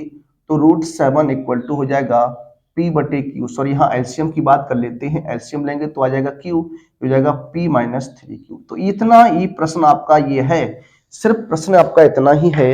अब इसमें आप किस तरीके से बात करेंगे, यहाँ लिखेंगे क्या? चूंकि p - 3q/q ये क्या है? आपकी एक परमेय संख्या है, एक परमेय संख्या है। जबकि अगर जबकि बात करते हैं, जबकि जो √7 है, √7 एक क्या है? अपरिमेय संख्या है। क्या है? अपरिमेय संख्या है। ये आपकी क्या? अपरिमेय संख्या है। जब एक परमेय और एक अपरिमेय का कॉम्बिनेशन प्यारे बच्चों बनता है, तो वहां पर क्या होता है? अपरिमेय संख्या प्राप्त होती है। तो हम लिख सकते हैं, अतः 3 + √7 एक अपरिमेय संख्या है। क्या है? अपरिमेय संख्या है। इस तरीके से आप इस प्रश्न को लगाएंगे, हल करेंगे। आइए आगे चलते हैं और बात करते हैं अपने अगले प्रश्न पर। देखिए बात करेंगे, एक प्रश्न है आपका, प्रश्न नंबर 3 रहेगा इस पार्ट का। देखिए किस तरीके से प्रश्न है, जरा आप समझ सकते हैं क्वेश्चन को। आप क्वेश्चन को यहां से रीड कर सकते हैं। अब देखिए इस क्वेश्चन की बात करते हैं तो कहा है, देखिए चित्र यहां पर हमने अभी नहीं बनाया है, अब हम चित्र आपके सामने यहां बनाएंगे। देखिए क्वेश्चन से वैसे तो आप रूबरू हैं, इस क्वेश्चन को आपने कई बार पढ़ रखा है और कई बार इसको आप सीख चुके हैं। ठीक है, चैनल पर आपको बहुत ही क्वेश्चन मैंने कराया है और आप इसको अच्छे से जानते भी हैं। देखिए ये मान लीजिए ये क्या आपका ए बी सी और डी है, ठीक है। यहां पर इस तरीके से ये आपका एल है, ये आपका एम है और ये क्या है एन है, ठीक है। ये चित्र है आपका। तो चित्र में यदि एल एम जो समांतर है वो किसके है, सी बी के है, बी सी के है, और एल एन जो समांतर है वो किसके है, सी डी के है। तो सिद्ध करना हमें ए एम बटे बी एम बराबर ए एन बटे डी एन, ये हमें लाना है, ये हमें प्रूव करना है, ठीक है। देखिए बारी बारी से कंडीशन की ओर चलते हैं, सॉल्व करते हैं क्वेश्चन को। देखिए अगर हम बात करते हैं त्रिभुज कौन सा, ए बी सी में, ए बी सी में, अब हम अगर बात करते हैं ए बी सी में, जो एल एम रेखा है, क्या जो एल एम रेखा वो किसके समांतर है, सी बी के समांतर है। तो यहां पर हम क्या करेंगे, आधारभूत समानुपातिकता प्रमेय जो हमारी थेल्स प्रमेय है उसका प्रयोग करने वाले हैं। तो थेल्स प्रमेय से, किससे, थेल्स प्रमेय से क्या होता था, ए एम, क्या ए एम बटे क्या हो जाएगा, बी एम हो जाएगा, बराबर में इसको लिख सकता हूं ए एल बटे क्या, ए एल बटे एल सी, ठीक है। इसको हम एक कंडीशन मान लेते, क्या मान लेते, बहुत सिंपल सा क्वेश्चन है। इसका एक पार्ट और होता है, उसको मैं अभी आपके सामने यहां बताऊंगा इसको कैसे सिद्ध कर सकते हैं। और इसी प्रकार से अगर हम बात करें त्रिभुज एडीसी में, एडीसी में देखिए एडीसी में, तो यहां पर भी क्या है, एल एन जो समांतर है वो किसके है, सीडी के है, किसके है, सीडी के है। तो यहां पर भी आप क्या करेंगे, थेल्स प्रमेय लगा दीजिए, क्या, थेल्स प्रमेय से। एक प्रश्न इसका है, उसको आप जानते हैं, हमने कराया हुआ क्वेश्चन है। तो ये क्या हो जाएगा, बटे ए एन बटे क्या हो जाएगा, डी एन कर देता हूं, बराबर में क्या लिख सकता हूं, ए एल बटे एल सी लिख सकता हूं। ये क्वेश्चन नंबर 2 हो गया। अब देखिए क्वेश्चन का आंसर जो है वो आपका यहां पर आ चुका है, क्या, समीकरण 1 व समीकरण 2 से। समीकरण 1 और 2 की बात करते हैं तो क्या, देखिए ए एल बटे एल सी, ए एल बटे एल सी है, तो ए एम बटे बी एम हो जाएगा, ए एन बटे डी एन हो जाएगा। तो यहां से हो जाएगा क्या, ए एम बटे बी एम बराबर हो जाएगा क्या, ए एन बटे डी एन। ये आपका क्या हो गया, प्रूफ हो गया, हल हो गया। इस तरीके से सिंपल सा क्वेश्चन आपका है। एक जो प्रश्न और इसका बनता है वो क्या होता है, ए एम बटे क्या, इसका जो दूसरा प्रश्न बनता है ए एम बटे ए बी बराबर ए एन बटे ए डी, ये आपको लाना पड़ता है।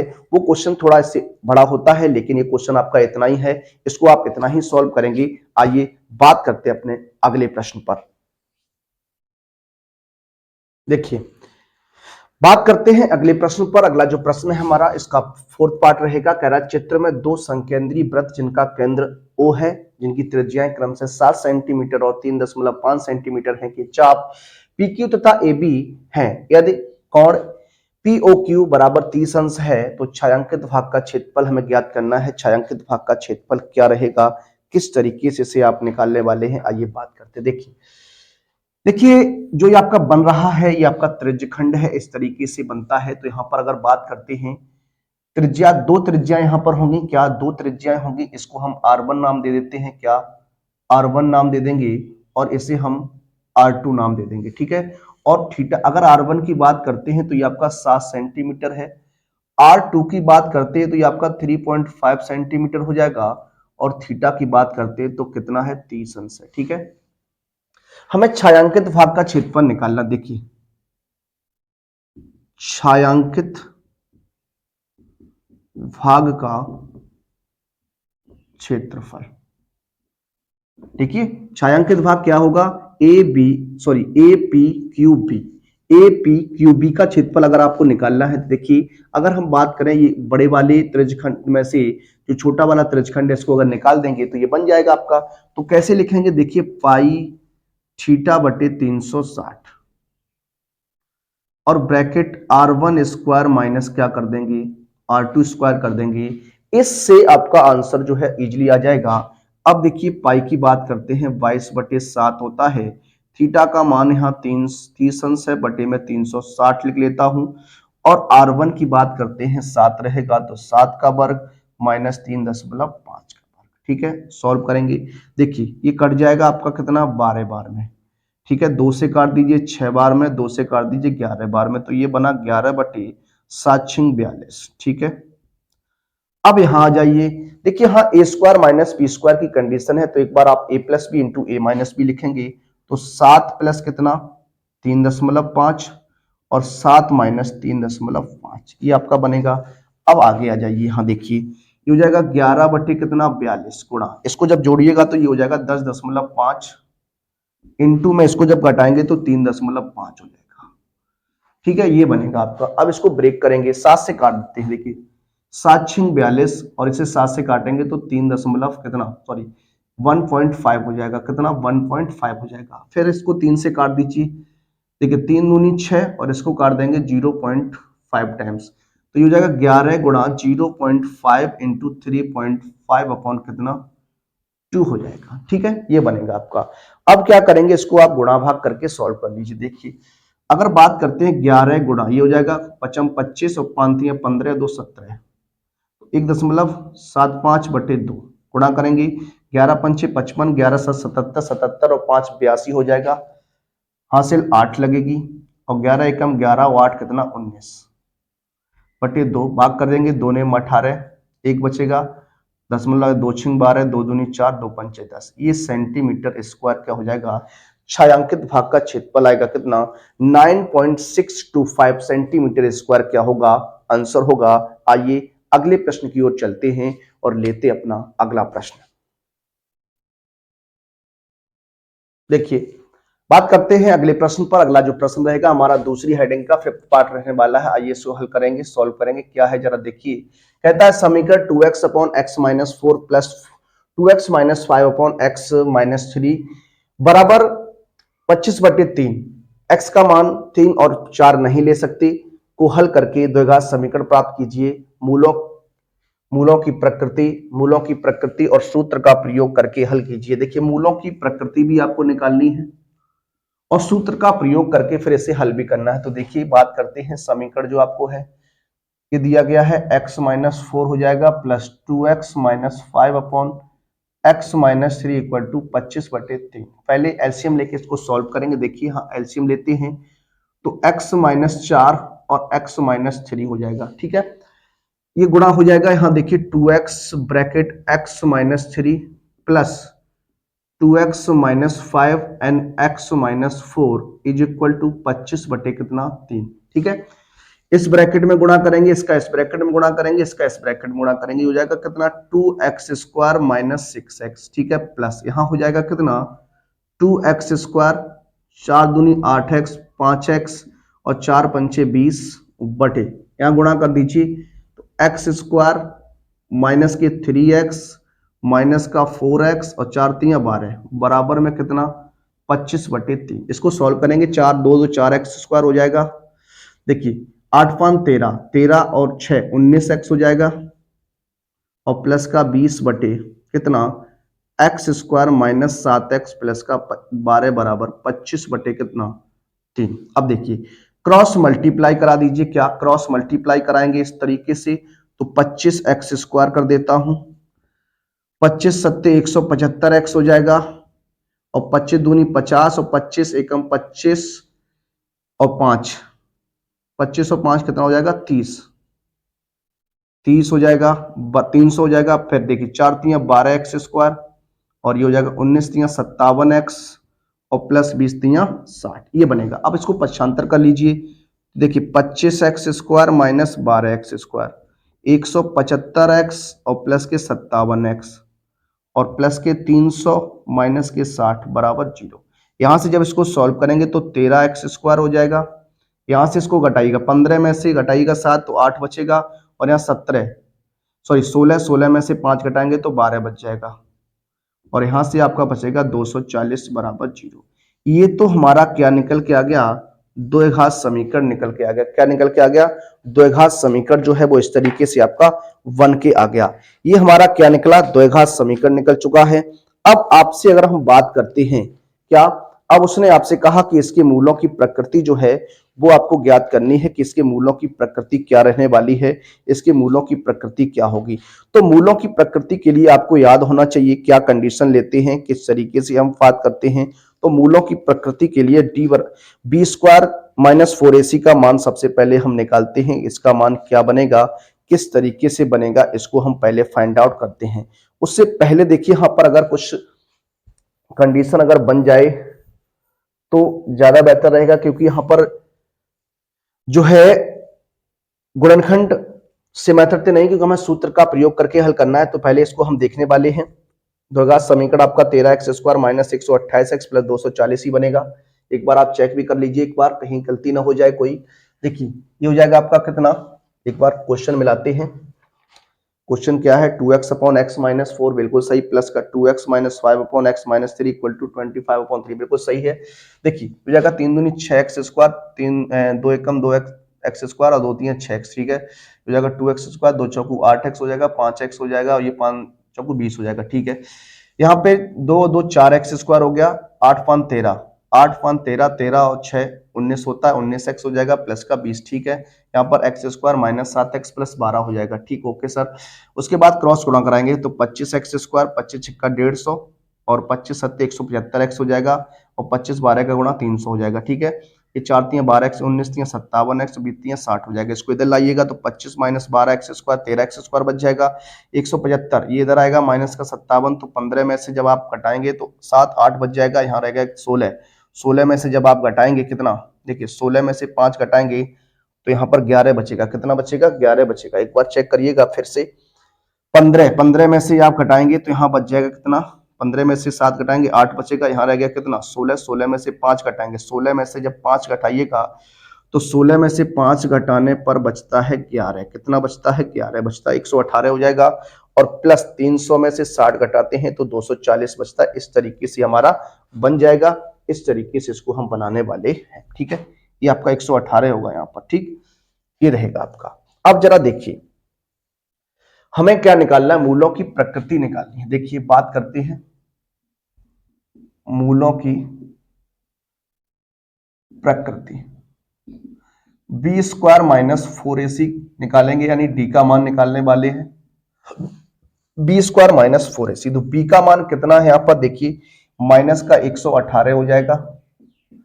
4 इंटू ए का मान कितना है 13 गुणा कितना 240, ठीक है। अब सबसे पहले आपको क्या करना, 118 का क्या कर देना है, वर्ग करना। 118 का क्या करना है, वर्ग करना है।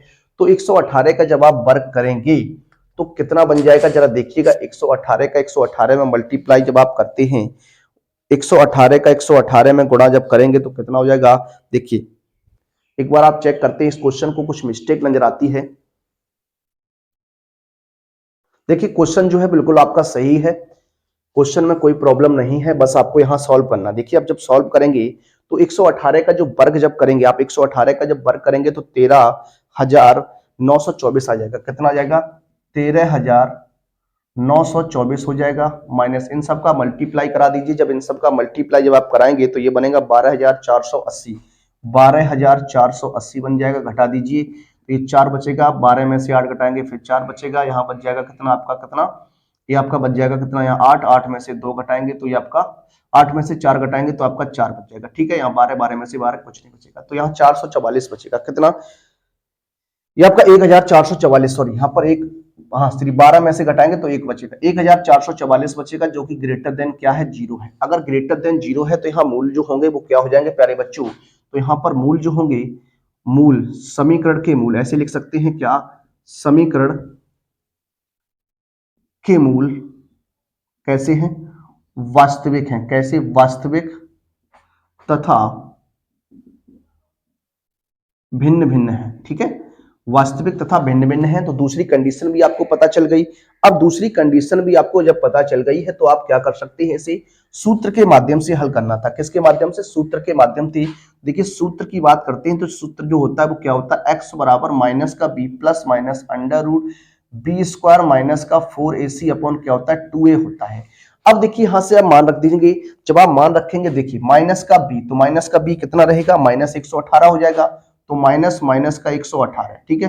प्लस माइनस अंडर रूट, इसका मान हम पहले निकाल चुके कितना 1444 बटे कितना हो जाएगा 2 इंटू कितना हो जाएगा 13 हो जाएगा। ठीक है, अब इसको क्या करना है सॉल्व कर देना, क्या कर देना है सॉल्व कर देना है, क्या कर देना है सॉल्व कर देना है। अब देखिए हाँ ये हो जाएगा 118। अब अगर बात करते हैं इसकी तो ये आपका 38 का स्क्वायर होता है, कितना 38 का स्क्वायर होता है। यहाँ देखिए ये आपका जो है अंडर रूट 1444 जो है ये 38 का वर्ग है, कितना है 38 का वर्ग होता है। तो यहाँ बटे में कितना हो जाएगा 13 दूनी 26। इसको आप क्या करेंगे प्लस माइनस करके ले लीजिए, क्या प्लस चिन्ह लेने पर, प्लस चिन्ह लेने पर तो हो जाएगा x बराबर देखिए 118 प्लस 38 बटे 26, x बराबर 8 8 16 14 1 15 बटे हो जाएगा 26 छिक्का होता है 156, x की वैल्यू कितनी आ जाएगी, एक x का मान कितना आ जाएगा 6 आ जाएगा, कितना आ जाएगा 6 आ जाएगा। अब आपको यहां से माइनस चिन्ह ले लेना है, तो हो जाएगा क्या x बराबर 118 माइनस के 38 बटे कितना 26, सॉल्व करेंगे तो 0 11 8 बच जाएगा 80 बटे 26, इसको काट दीजिए तो x बराबर 40 बटे कितना आ जाएगा 13 आ जाएगा। तो x की दो वैल्यू पॉसिबल हैं, एक 6 और एक 40 बटे 13। इस तरीके से प्रश्न आपका हल होता है। आइए चलते अगले प्रश्न की ओर और लेते अपना अगला प्रश्न। देखिए बात करते हैं अगले प्रश्न पर। अगला प्रश्न जो है प्रश्न नंबर आपका इसका 6 पार्ट रहेगा। आइए क्वेश्चन की ओर चलते हैं, क्वेश्चन को हल करते हैं। क्या है कहता 0 और 100 के बीच की सभी विषम संख्याओं का योगफल ज्ञात कीजिए। सभी विषम संख्याओं का हमें क्या निकालना है, योगफल निकालना है। तो अगर हम बात करते हैं विषम संख्याएं 0 और 100 के बीच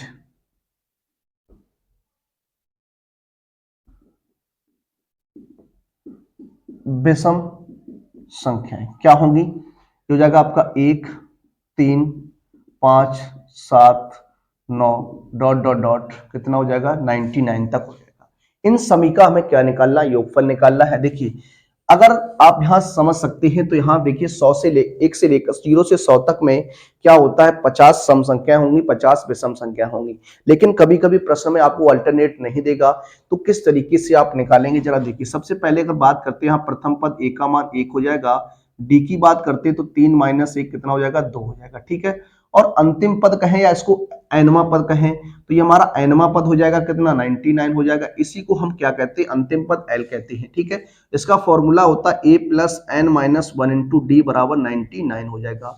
यहां से हम n का मान फाइंड आउट करेंगे तो 1 plus n minus 1 into d, d की जगह कौन बैठा है 2 बैठा, इक्वल टू में 99 हो जाएगा। यहाँ 1 प्लस 2 का गुणा करेंगे तो 2n माइनस का 2 और ये हो जाएगा 99 हो जाएगा। देखिए यहां घटाएंगे तो 2n माइनस 1 इक्वल टू 99 हो जाएगा, ये 1 उधर जाएगा तो 99 प्लस 1 हो जाएगा तो 2n बराबर कितना हुआ 100 हो जाएगा। n की वैल्यू निकालिएगा तो 100 बटे कितना 2, तो n बराबर कितना हो जाएगा 50 हो गया।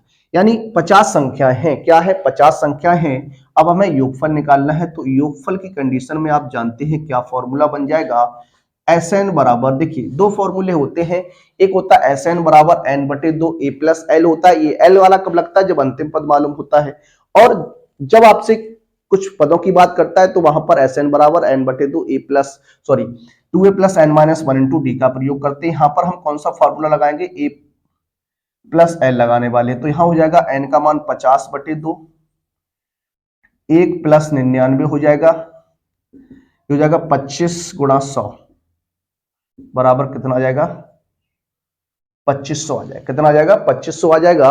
इस तरीके से इसको हम फाइंड आउट कर सकते हैं, हल कर सकते हैं। आइए अब हम लोग बात करने वाले हैं आपसे उन प्रश्नों की जो आपके प्रश्न 6 नंबर में पूछे जाते हैं, और प्रत्येक प्रश्न जो है वो 6 नंबर में आता है, उस प्रश्न की बात करेंगे। आइए शुरू करते हैं अपने पहले प्रश्न को। देखिए अब बात कर रहे हैं हम आगे के प्रश्नों पर।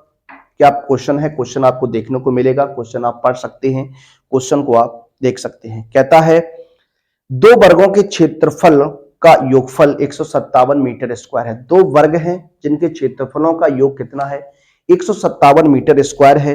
इनके परिमापों का अंतर योगफल जो है वो 68 मीटर है। तो दोनों वर्गों की भुजाएं ज्ञात कीजिए। देखिए दोनों वर्गों की भुजाएं निकालनी है, तो किस तरीके से बनाएंगे, किस तरीके से लगाएंगे, जरा बात करते हैं। सबसे पहले मान लेता हूं यहां पर दो वर्ग है ना आपकी, माना दोनों वर्गों की भुजाएं। ठीक है, ये दोनों वर्गों की जो भुजाएं हैं वो आप मान लेता हूं, एक अगर x है तो दूसरी को हम y लेट कर लेते हैं, एक x और एक क्या हो जाएगी, y हो जाएगी। ठीक है, एक x और एक क्या हो जाएगी, y हो जाएगी।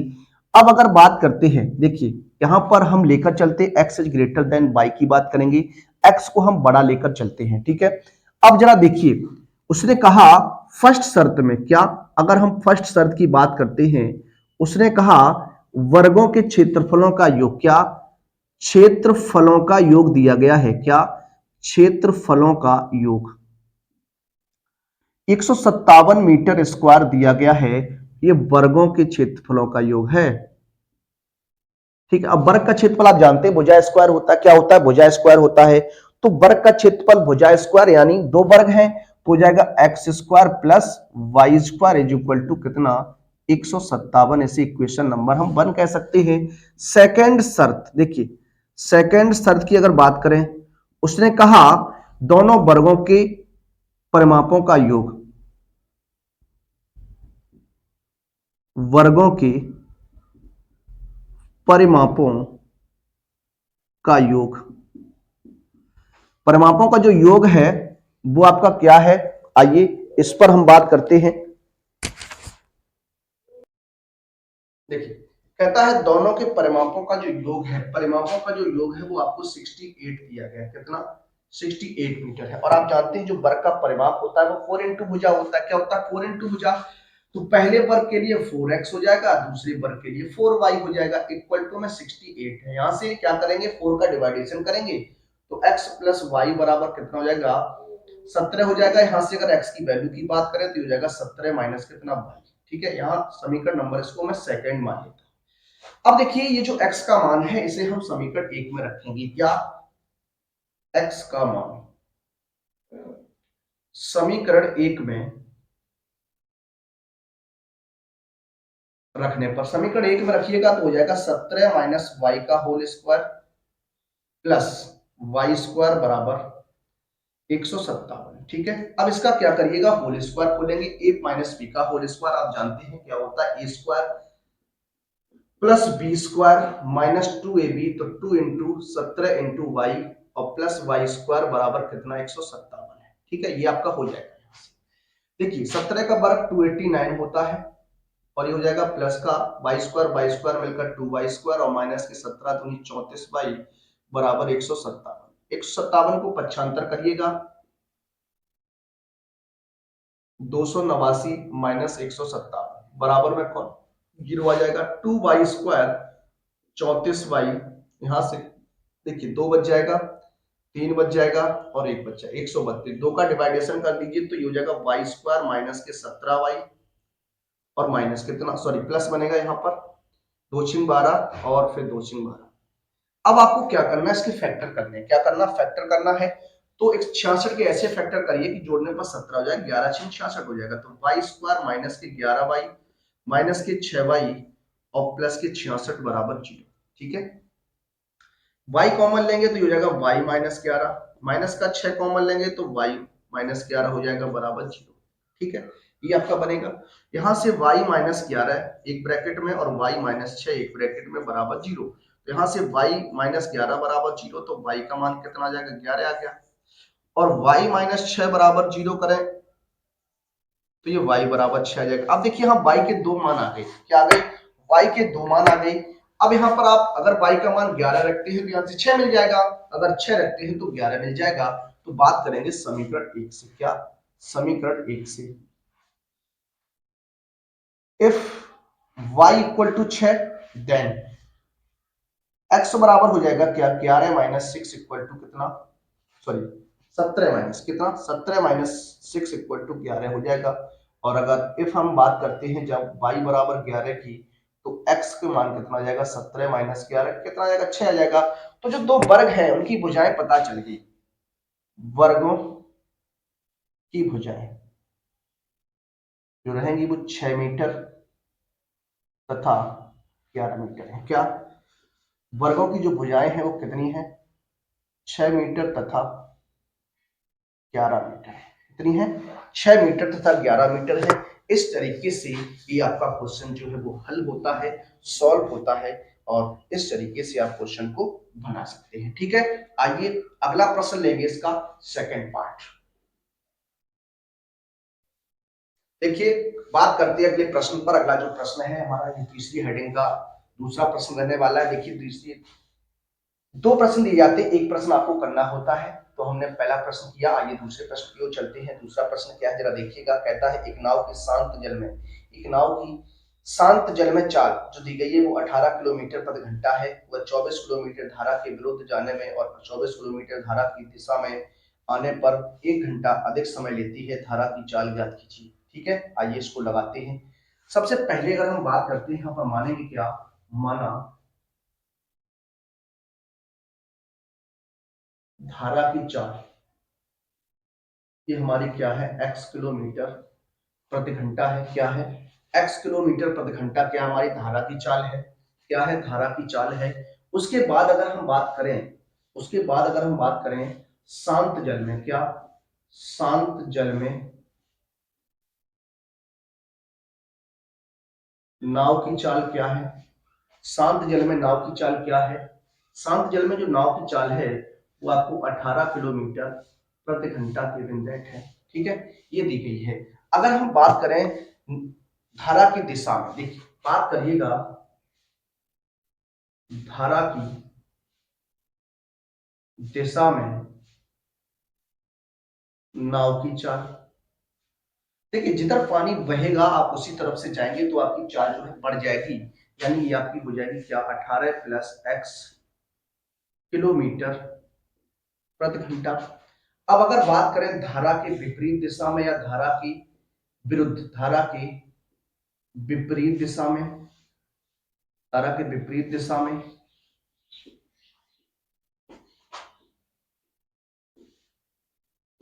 नाव की चाल हो जाएगी 18 माइनस x किलोमीटर प्रति घंटा। ये आपकी कंडीशन है।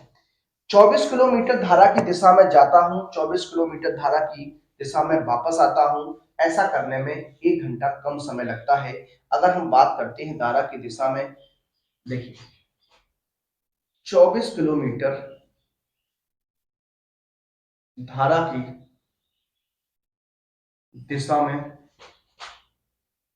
लगा समय, समय बराबर दूरी बटे चाल, तो 24 बटे कितना हो जाएगा, 18 प्लस x घंटा हो जाएगा। ठीक है, इसी प्रकार से अगर हम बात करते हैं 24 किलोमीटर धारा की विपरीत दिशा में लगा समय, ये कितना हो जाएगा, ये 24 बटे कितना हो जाएगा, 18 माइनस x हो जाएगा। प्रश्न में ये कहा है कि इस वाले समय को इस वाले समय से 1 घंटा अधिक समय लगता है, 1 घंटा अधिक लगता है। तो हम बात करने वाले हैं प्रश्नानुसार क्या हो जाएगा, जरा देखिएगा। इस वाले समय से इसको अधिक लगता है तो कैसे आप बनाएंगे। देखिए, इसको हम लिख सकते हैं क्या, क्या लिख सकते हैं, जरा उस पर बात कर लीजिए। इससे इसको अधिक लगता है, इसको इससे अधिक टाइम लगता है कितना, 1 घंटा। तो 1 घंटे की अगर बात करते हैं तो इसको लिख सकते हैं क्या,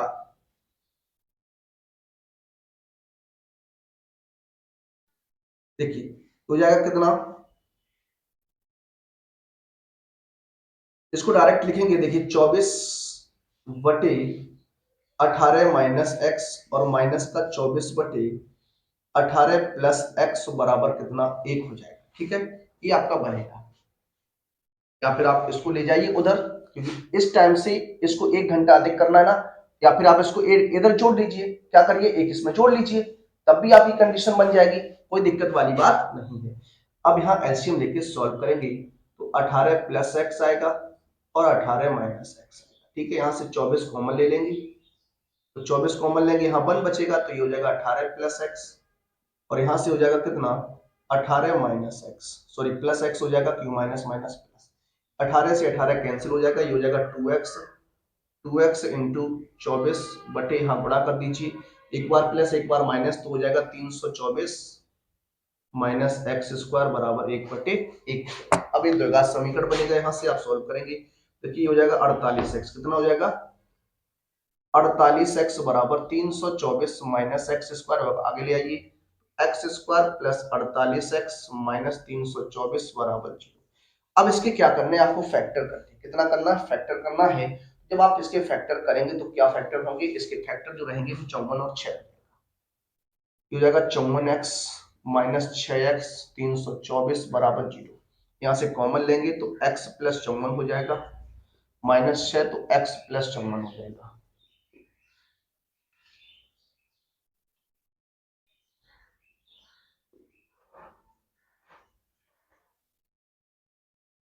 ये आपके x का मान 26 कितना आ गया? 6 आ गया। x प्लस 54 बराबर 0 करेंगे तो वही x का मान जो है नेगेटिव रहेगा, और नेगेटिव जो मान है वो आपका नहीं हो सकता। ठीक है, तो जो धारा की चाल बनेगी, क्या? जो धारा की चाल बनेगी, धारा की चाल ये आपकी क्या होगी? 6 किलोमीटर प्रति घंटा होगी। क्या? 6 किलोमीटर प्रति घंटा जो होगी वो धारा की चाल हो जाएगी। आइए बात करते हैं अपने सवाल नंबर 4। देखिए, बात करेंगे अगले प्रश्न पर। अगला जो प्रश्न है हमारा प्रश्न नंबर 4। इसमें भी दो पार्ट है आपकी, एक पार्ट आपको करना है। कहता है एक 80 मीटर चौड़ी सड़क के दोनों ओर आमने सामने समान ऊंचाई वाले दो खंभे लगे हुए हैं। इन दोनों खंभों के बीच सड़क के एक बिंदु से खंभों के शिखर के उन्नयन कोण कोण क्रम से 60 अंश और 30 अंश है। खंभों की ऊंचाई और खंभों से बिंदु की दूरी ज्ञात कीजिए। देखिए, बहुत ही अच्छा प्रश्न है, इंपोर्टेंट रहेगा आपकी परीक्षा के लिए। ये मान लेता हूं सड़क है, ये दो खंभे लगे हुए हैं, समान ऊंचाई के हैं। कैसे हैं? समान ऊंचाई के हैं, ऊंचाई समान है। ये मान लेता हूं खंभा ए बी हो जाएगा, और ये खंभा आपका क्या हो जाएगा? सी डी हो जाएगा। ठीक है, सड़क पर कोई बिंदु मान लेता हूं, सड़क पर कोई बिंदु है ओ। ठीक है, कोई बिंदु ओ है, ये एच इसकी ऊंचाई, इसकी ऊंचाई क्या है? एच है। एक के साथ एंगल जो बनता है वो 60 अंश का बनता है, और दूसरे के साथ जो एंगल बनता है वो 30 अंश का बनता है। तो आपको बताना ये है कि जो खंभों की ऊंचाई है वो क्या है, और उन खंभों से इस बिंदु की दूरी क्या है, ये आपको फाइंड आउट करना है। तो इसको मान लेता हूं ये आपका क्या रहेगा? इसको मैं मान लेता हूं ये x रहेगा यहां से यहां तक, और 80 मीटर चौड़ी सड़क है, तो यहाँ 80 मीटर तो चौड़ी सड़क हो गई। इस बिंदु की दूरी हो जाएगी 80 माइनस कितनी? x। ये बना। अब आपको क्या करना है? इसे निकालना है, हल करना है। जरा देखो कैसे। यहां अगर हम बात करते हैं, मान लेता हूं क्या, माना खंभों की ऊंचाई, जो खंभे हमारे हैं उनकी ऊंचाई क्या है? h मीटर है। क्या है? h मीटर है। और खंभों से दूरी की बात करेंगे तो वो हम बाद में निकाल लेंगे, क्योंकि हमें h पहले निकालना है। तो देखिए, बात करते एक एक कंडीशन को लेकर। सबसे पहले आप बात करेंगे समकोण त्रिभुज की। किसकी? समकोण त्रिभुज लेंगे ए, सॉरी, इसको ले लीजिए ओ डी सी में, ओ डी सी में टेन थीटा लगाएंगे, यानी टेन 30 बराबर लंब बटे आधार एच बटे क्या हो जाएगा? एक्स हो जाएगा। टेन 30 का मान 1/√3 होता है, इक्वल टू एच बटे एक्स हो जाएगा।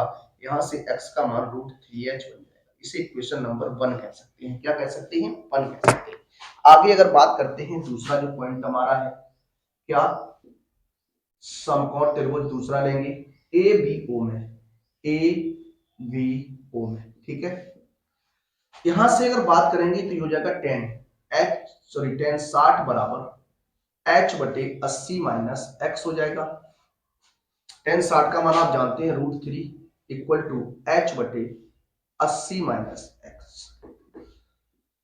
देखिए यहां क्या करेंगे, ये हो जाएगा √3 80 माइनस क्या x बराबर कितना? h। अब यहां h का मान, सॉरी, x का मान अगर रख लें यहां पर, देखिए x का मान रखने पर रख दीजिए तो √3 80 माइनस कितना हो जाएगा? √3h हो जाएगा, इक्वल टू में h गुणा करेंगे तो ये आएगा 80 √3 माइनस का 3h बराबर h हो जाएगा। इसको उधर भेज दीजिए, ये उधर जाएगा तो कितना हो जाएगा? जरा देखिए, 3 और 1 4h हो जाएगा, बराबर में 80 √3। तो h का मान निकालिएगा तो 80 अंडर रूट 3/4, इसको ब्रेक करेंगे तो h बराबर हो जाएगा 20 अंडर रूट 3 मीटर।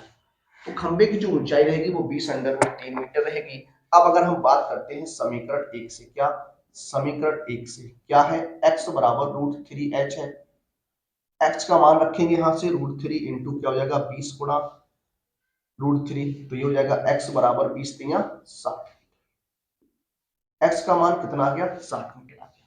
अब देखिए अगर बात करें खंभों की ऊंचाई की, तो खंभों की ऊंचाई जो हमारी क्या है 20 अंडर रूट 3 मीटर है। और हम अगर बात करते हैं खंभा AB से O की दूरी यानी बिंदु की दूरी कितनी हो जाएगी 80 माइनस x है, तो ये 80 माइनस कितना 60 कितना बनेगा 20 मीटर हो जाएगा। और खंभा जो दूसरा हमारा है क्या CD से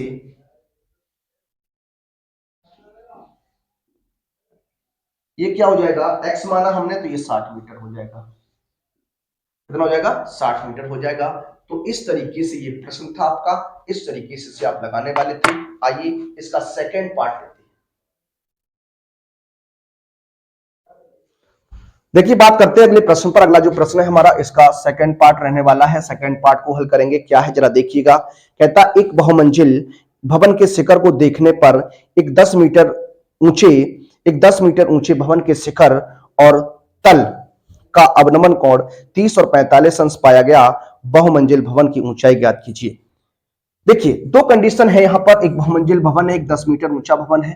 बात करते हैं, ये आपका बहुमंजिल भवन बना देता हूं और ये आपका हो जाएगा क्या 10 मीटर ऊंचा भवन। ध्यान दीजिएगा ये 10 मीटर ऊंचा कोई भवन है AB और एक भवन कोई CD है, ये जो बहुमंजिल है, ठीक है। और यहां कोई बिंदु मान लेता हूं E, ठीक है। ये 10 मीटर, तो यहां पर ये 10 मीटर हो जाएगी।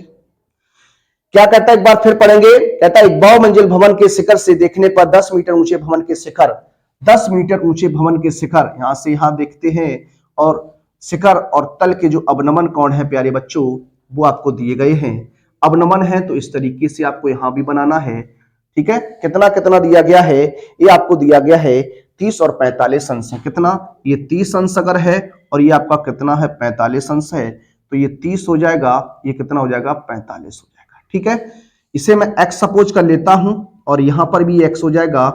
तो ऊंचाई को मैं अगर मान ले क्या है बहुमंजिल भवन की जो ऊंचाई है वो क्या है h है, तो ये हो जाएगा कितना h माइनस 10। ये आपका चित्र जो है वो बन चुका है। आइए लगाते हैं। सबसे पहले मान लीजिए क्या माना बहुमंजिल भवन CD की ऊंचाई ये जो रहेगी वो क्या रहेगी h मीटर मान लेता हूं, ठीक है।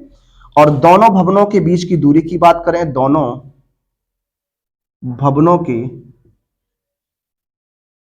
बीच की दूरी ये x मीटर है, ठीक। ये आपका हो गया। अब बारी बारी से कंडीशन लगाइएगा। सबसे पहले अगर हम बात करते हैं समकोण त्रिभुज, किसकी समकोण त्रिभुज VCD में, VCD की बात करेंगे तो ये हो जाएगा tan 45 बराबर हो जाएगा क्या h बटे कितना x हो जाएगा, यानी 1 = h बटे x, या x बराबर क्या h लिख सकता हूं। दूसरी कंडीशन जो आपके पास है उस कंडीशन का प्रयोग करिएगा समकोण त्रिभुज कौन सा AED में, क्या AED में, इसको लगाएंगे, ठीक है। क्या है tan 30 हो जाएगा यहां से h माइनस 10 बटे x, ठीक। ये tan 30 का मान 1/√3 इक्वल टू h माइनस 10 बटे x। यहां पर गुणा करेंगे तो √3h माइनस के 10 √3 बराबर x हो जाएगा। x का मान रख दीजिए, हो जाएगा √3h बराबर 10 सॉरी माइनस है 10 √3 बराबर कितना, ये हो जाएगा h, कितना हो जाएगा h हो जाएगा। इस h को आगे ले आइए तो √3h माइनस h बराबर हो जाएगा 10 √3, यहां से h कॉमन लेंगे तो हो जाएगा √3 माइनस 1 इक्वल टू 10 √3 हो जाएगा। h का मान निकालिएगा तो 10 √3 बटे √3 माइनस 1 क्रॉस ये परमेकरण कर देंगे यहां से, तो ये बनेगा आपका, देखिए h बराबर 10 और इस √3 का इसमें गुणा करेंगे तो 3 प्लस √3 हो जाएगा, अपॉन में देखिए यहाँ वर्गांतर है, एक बार प्लस एक बार माइनस, तो √3 का वर्ग 3 हो जाएगा और 1 का वर्ग 1 हो जाएगा। h बराबर 10 ब्रैकेट 3 प्लस √3 अपॉन 2, इसको आप सॉल्व करेंगे तो h बराबर 5 कोष्टक 3 प्लस √3 मीटर जो है वो आपका हो जाएगा। तो जो हमारा भवन है, क्या बहुमंजिल भवन है, भवन की ऊंचाई ये जो निकल के आई आपकी वो क्या थी, 5 कोष्टक 3 प्लस √3 मीटर थी। ठीक है, ये था हमारा ये प्रश्न। आइए इस मॉडल पेपर के अंतिम प्रश्न की ओर चलते हैं और अपने अंतिम प्रश्न को हल करते हैं, सॉल्व करते हैं। देखिए, बात करेंगे अगले प्रश्न पर। अगला जो प्रश्न है हमारा प्रश्न नंबर 5, इसका ये फर्स्ट पार्ट रहेगा, इसके बाद एक प्रश्न आपका और है, उस क्वेश्चन को हम हल करेंगे। कहता है एक बेलनाकार कमरे के ऊपर अर्धगोलाकार गुंबद है। एक बेलनाकार कमरा है जिसके ऊपर एक अर्धगोलाकार क्या है, गुंबद है। उसका कुल भीतरी आयतन 48,510 मीटर क्यूब है तथा भीतरी व्यास उसकी महत्तम ऊंचाई के बराबर है। कमरे की ऊंचाई ज्ञात कीजिए। क्या कमरे की ऊंचाई ज्ञात करनी है, कमरे की ऊंचाई क्या है, तो आइए बात करते हैं। कमरे की जो ऊंचाई हो जाएगी प्यारे बच्चों वो 2r हो जाएगी। मान लेता हूं यहां पर, क्या माना कमरे की कुल ऊंचाई कितनी है, 2r है। कितनी है, 2r मीटर है। कितनी मान लेता हूं, 2r मीटर है। कमरे की जो ऊंचाई है वो कितनी मान लेता हूं, 2r है। कितनी है बेटा, 2r है। ठीक है, इस तरीके से डायग्राम है आपका। क्या एक कमरा है आपका, एक बेलनाकार भाग है, इसके ऊपर एक गुंबद लगा हुआ है, इसकी ऊंचाई जो है कितनी है, 2r है, व्यास कितना है, ये रहेगा। तो अगर बात करते हैं बेलन, क्या वेलन तथा अर्धगोले की त्रिज्या क्या है, r है। और वेलन की ऊंचाई की अगर बात करें, क्या वेलन की ऊंचाई, इसकी अगर बात करें, h की बात करें, तो देखिए ये बेलन की ऊंचाई जो हो जाएगी वो 2r माइनस कितनी हो जाएगी, r हो जाएगी। ये बेलन यहां तक बनेगा तो कितना रह जाएगा, h बराबर r है। ठीक है, ये आपकी कंडीशन है। अब हमें इस कमरे का आयतन दिया गया है। क्या, चूंकि कमरे का आयतन ये दिया गया 48,510 मीटर क्यूब। ठीक है, अब अगर कमरे के आयतन की बात करते हैं तो इसमें क्या क्या है आपका, एक अर्धगोला है, अर्धगोले का आयतन प्लस क्या हो जाएगा, बेलन का आयतन हो जाएगा, और ये बराबर किसके है, 48,510 मीटर क्यूब के बराबर होगा। ठीक है, ये बनेगा। अब आप क्या करेंगे, इसमें मान रखेंगे तो अर्धगोले का आयतन 2/3 पाई आर क्यूब होता है, और यहां अगर बात करते हैं तो पाई आर स्क्वायर एच होता है, बराबर 48,510 हो जाएगा। ठीक है, इसको सॉल्व अगर करें तो यहां से पाई आर स्क्वायर कॉमन लेंगे तो 2/3r प्लस एच हो जाएगा 48,510।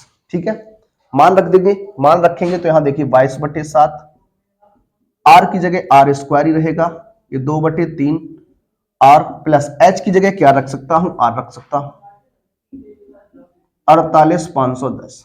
ठीक है, अब यहां देखिए अगर ये आर स्क्वायर इंटू इसको हम सॉल्व करेंगे, 3 एकम 3 2 5, ये 5r/3 हो जाएगा और इंटू में 22/7 बराबर 48,510 है। अब यहां से क्या करिएगा, देखिए ये आ जाएगा आपका आर क्यूब इक्वल टू हो जाएगा 48,510 इंटू 3 गुणा 7 बटे 5 गुणा 22 हो जाएगा। ठीक है, ये बनेगा। इसको आप सॉल्व करेंगे, 5 निम 45 कितना बचा, 3 बच जाएगा, 5 सत्ते 35 कितना बचा, 0 5 दूनी 10, तो आर क्यूब इक्वल टू हो जाएगा 9702 गुणा 21 बटे 22। 22 से काटेंगे, 22 चौकू 88, कितना बचेगा यहाँ, 22 चौकू 88, कितना बच जाएगा 11, कितना बच जाएगा 88 यानी 9 बच जाएगा, 9 8 17 और 11 सॉरी 22 चौको 88, फिर हो जाएगा, फिर बचेगा 22 एकम 22, तो आर क्यूब इक्वल टू हो जाएगा 441 गुणा 21। इसको लिख सकता हूं आर क्यूब बराबर 21 गुणा 21 गुणा 21। तो आर का मान यहां से आपको 21 मीटर मिल जाएगा। कितना मिल जाएगा? 21 मीटर मिल जाएगा। हमें कमरे की ऊंचाई बतानी है। क्या? कमरे की ऊंचाई, ये क्या हो जाएगी? 2r है, तो 2 मल्टीप्लाई 21 हो जाएगा क्या? 42 मीटर।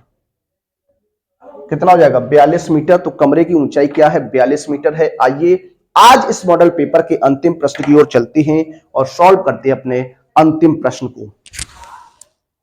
देखिए, बात करेंगे अंतिम प्रश्न पर। अंतिम जो प्रश्न हमारा है बहुत ही अच्छा प्रश्न है, ये कई बार क्वेश्चन जो है पूछा हुआ क्वेश्चन है। आइए बात करते हैं। कहता है एक ठोस लंबवृत्तीय बेलन के दोनों सिरों में दो समान शंक्वाकार छेद बनाए गए हैं। बेलन की ऊंचाई 10 सेंटीमीटर और आधार का व्यास 8 सेंटीमीटर है। यदि छेद का व्यास 6 सेंटीमीटर और गहराई 4 सेंटीमीटर है तो शेष बचे ठोस का संपूर्ण पृष्ठीय क्षेत्रफल। क्या? शेष बचे ठोस का संपूर्ण पृष्ठीय क्षेत्रफल जो है वो हमें ज्ञात करना है, फाइंड आउट करना है। आइए क्वेश्चन को लगाते हैं, क्वेश्चन को हल करते हैं। कैसे करने वाले हैं जरा देखिए। सबसे पहले अगर हम बात करते हैं तो ये डायग्राम आपका इस प्रकार से हमने बना के रखा है। एक बेलन है, इसमें से दो हमने क्या किया, शंख जो है वो आपके काट दिए हैं। जिसमें अगर त्रिज्या की बात करें, शंख की त्रिज्या 3 सेंटीमीटर हो जाएगी, 3 सेंटीमीटर हो जाएगी, और बेलन की त्रिज्या जो होगी वो 4 सेंटीमीटर आपको दी गई है। ठीक है। अगर बात करते हैं सबसे पहले शंकु के लिए, शंक्वाकार देखिए, अगर हम बात करते हैं क्या, शंक्वाकार छेद के लिए सबसे पहले इसकी बात करेंगे।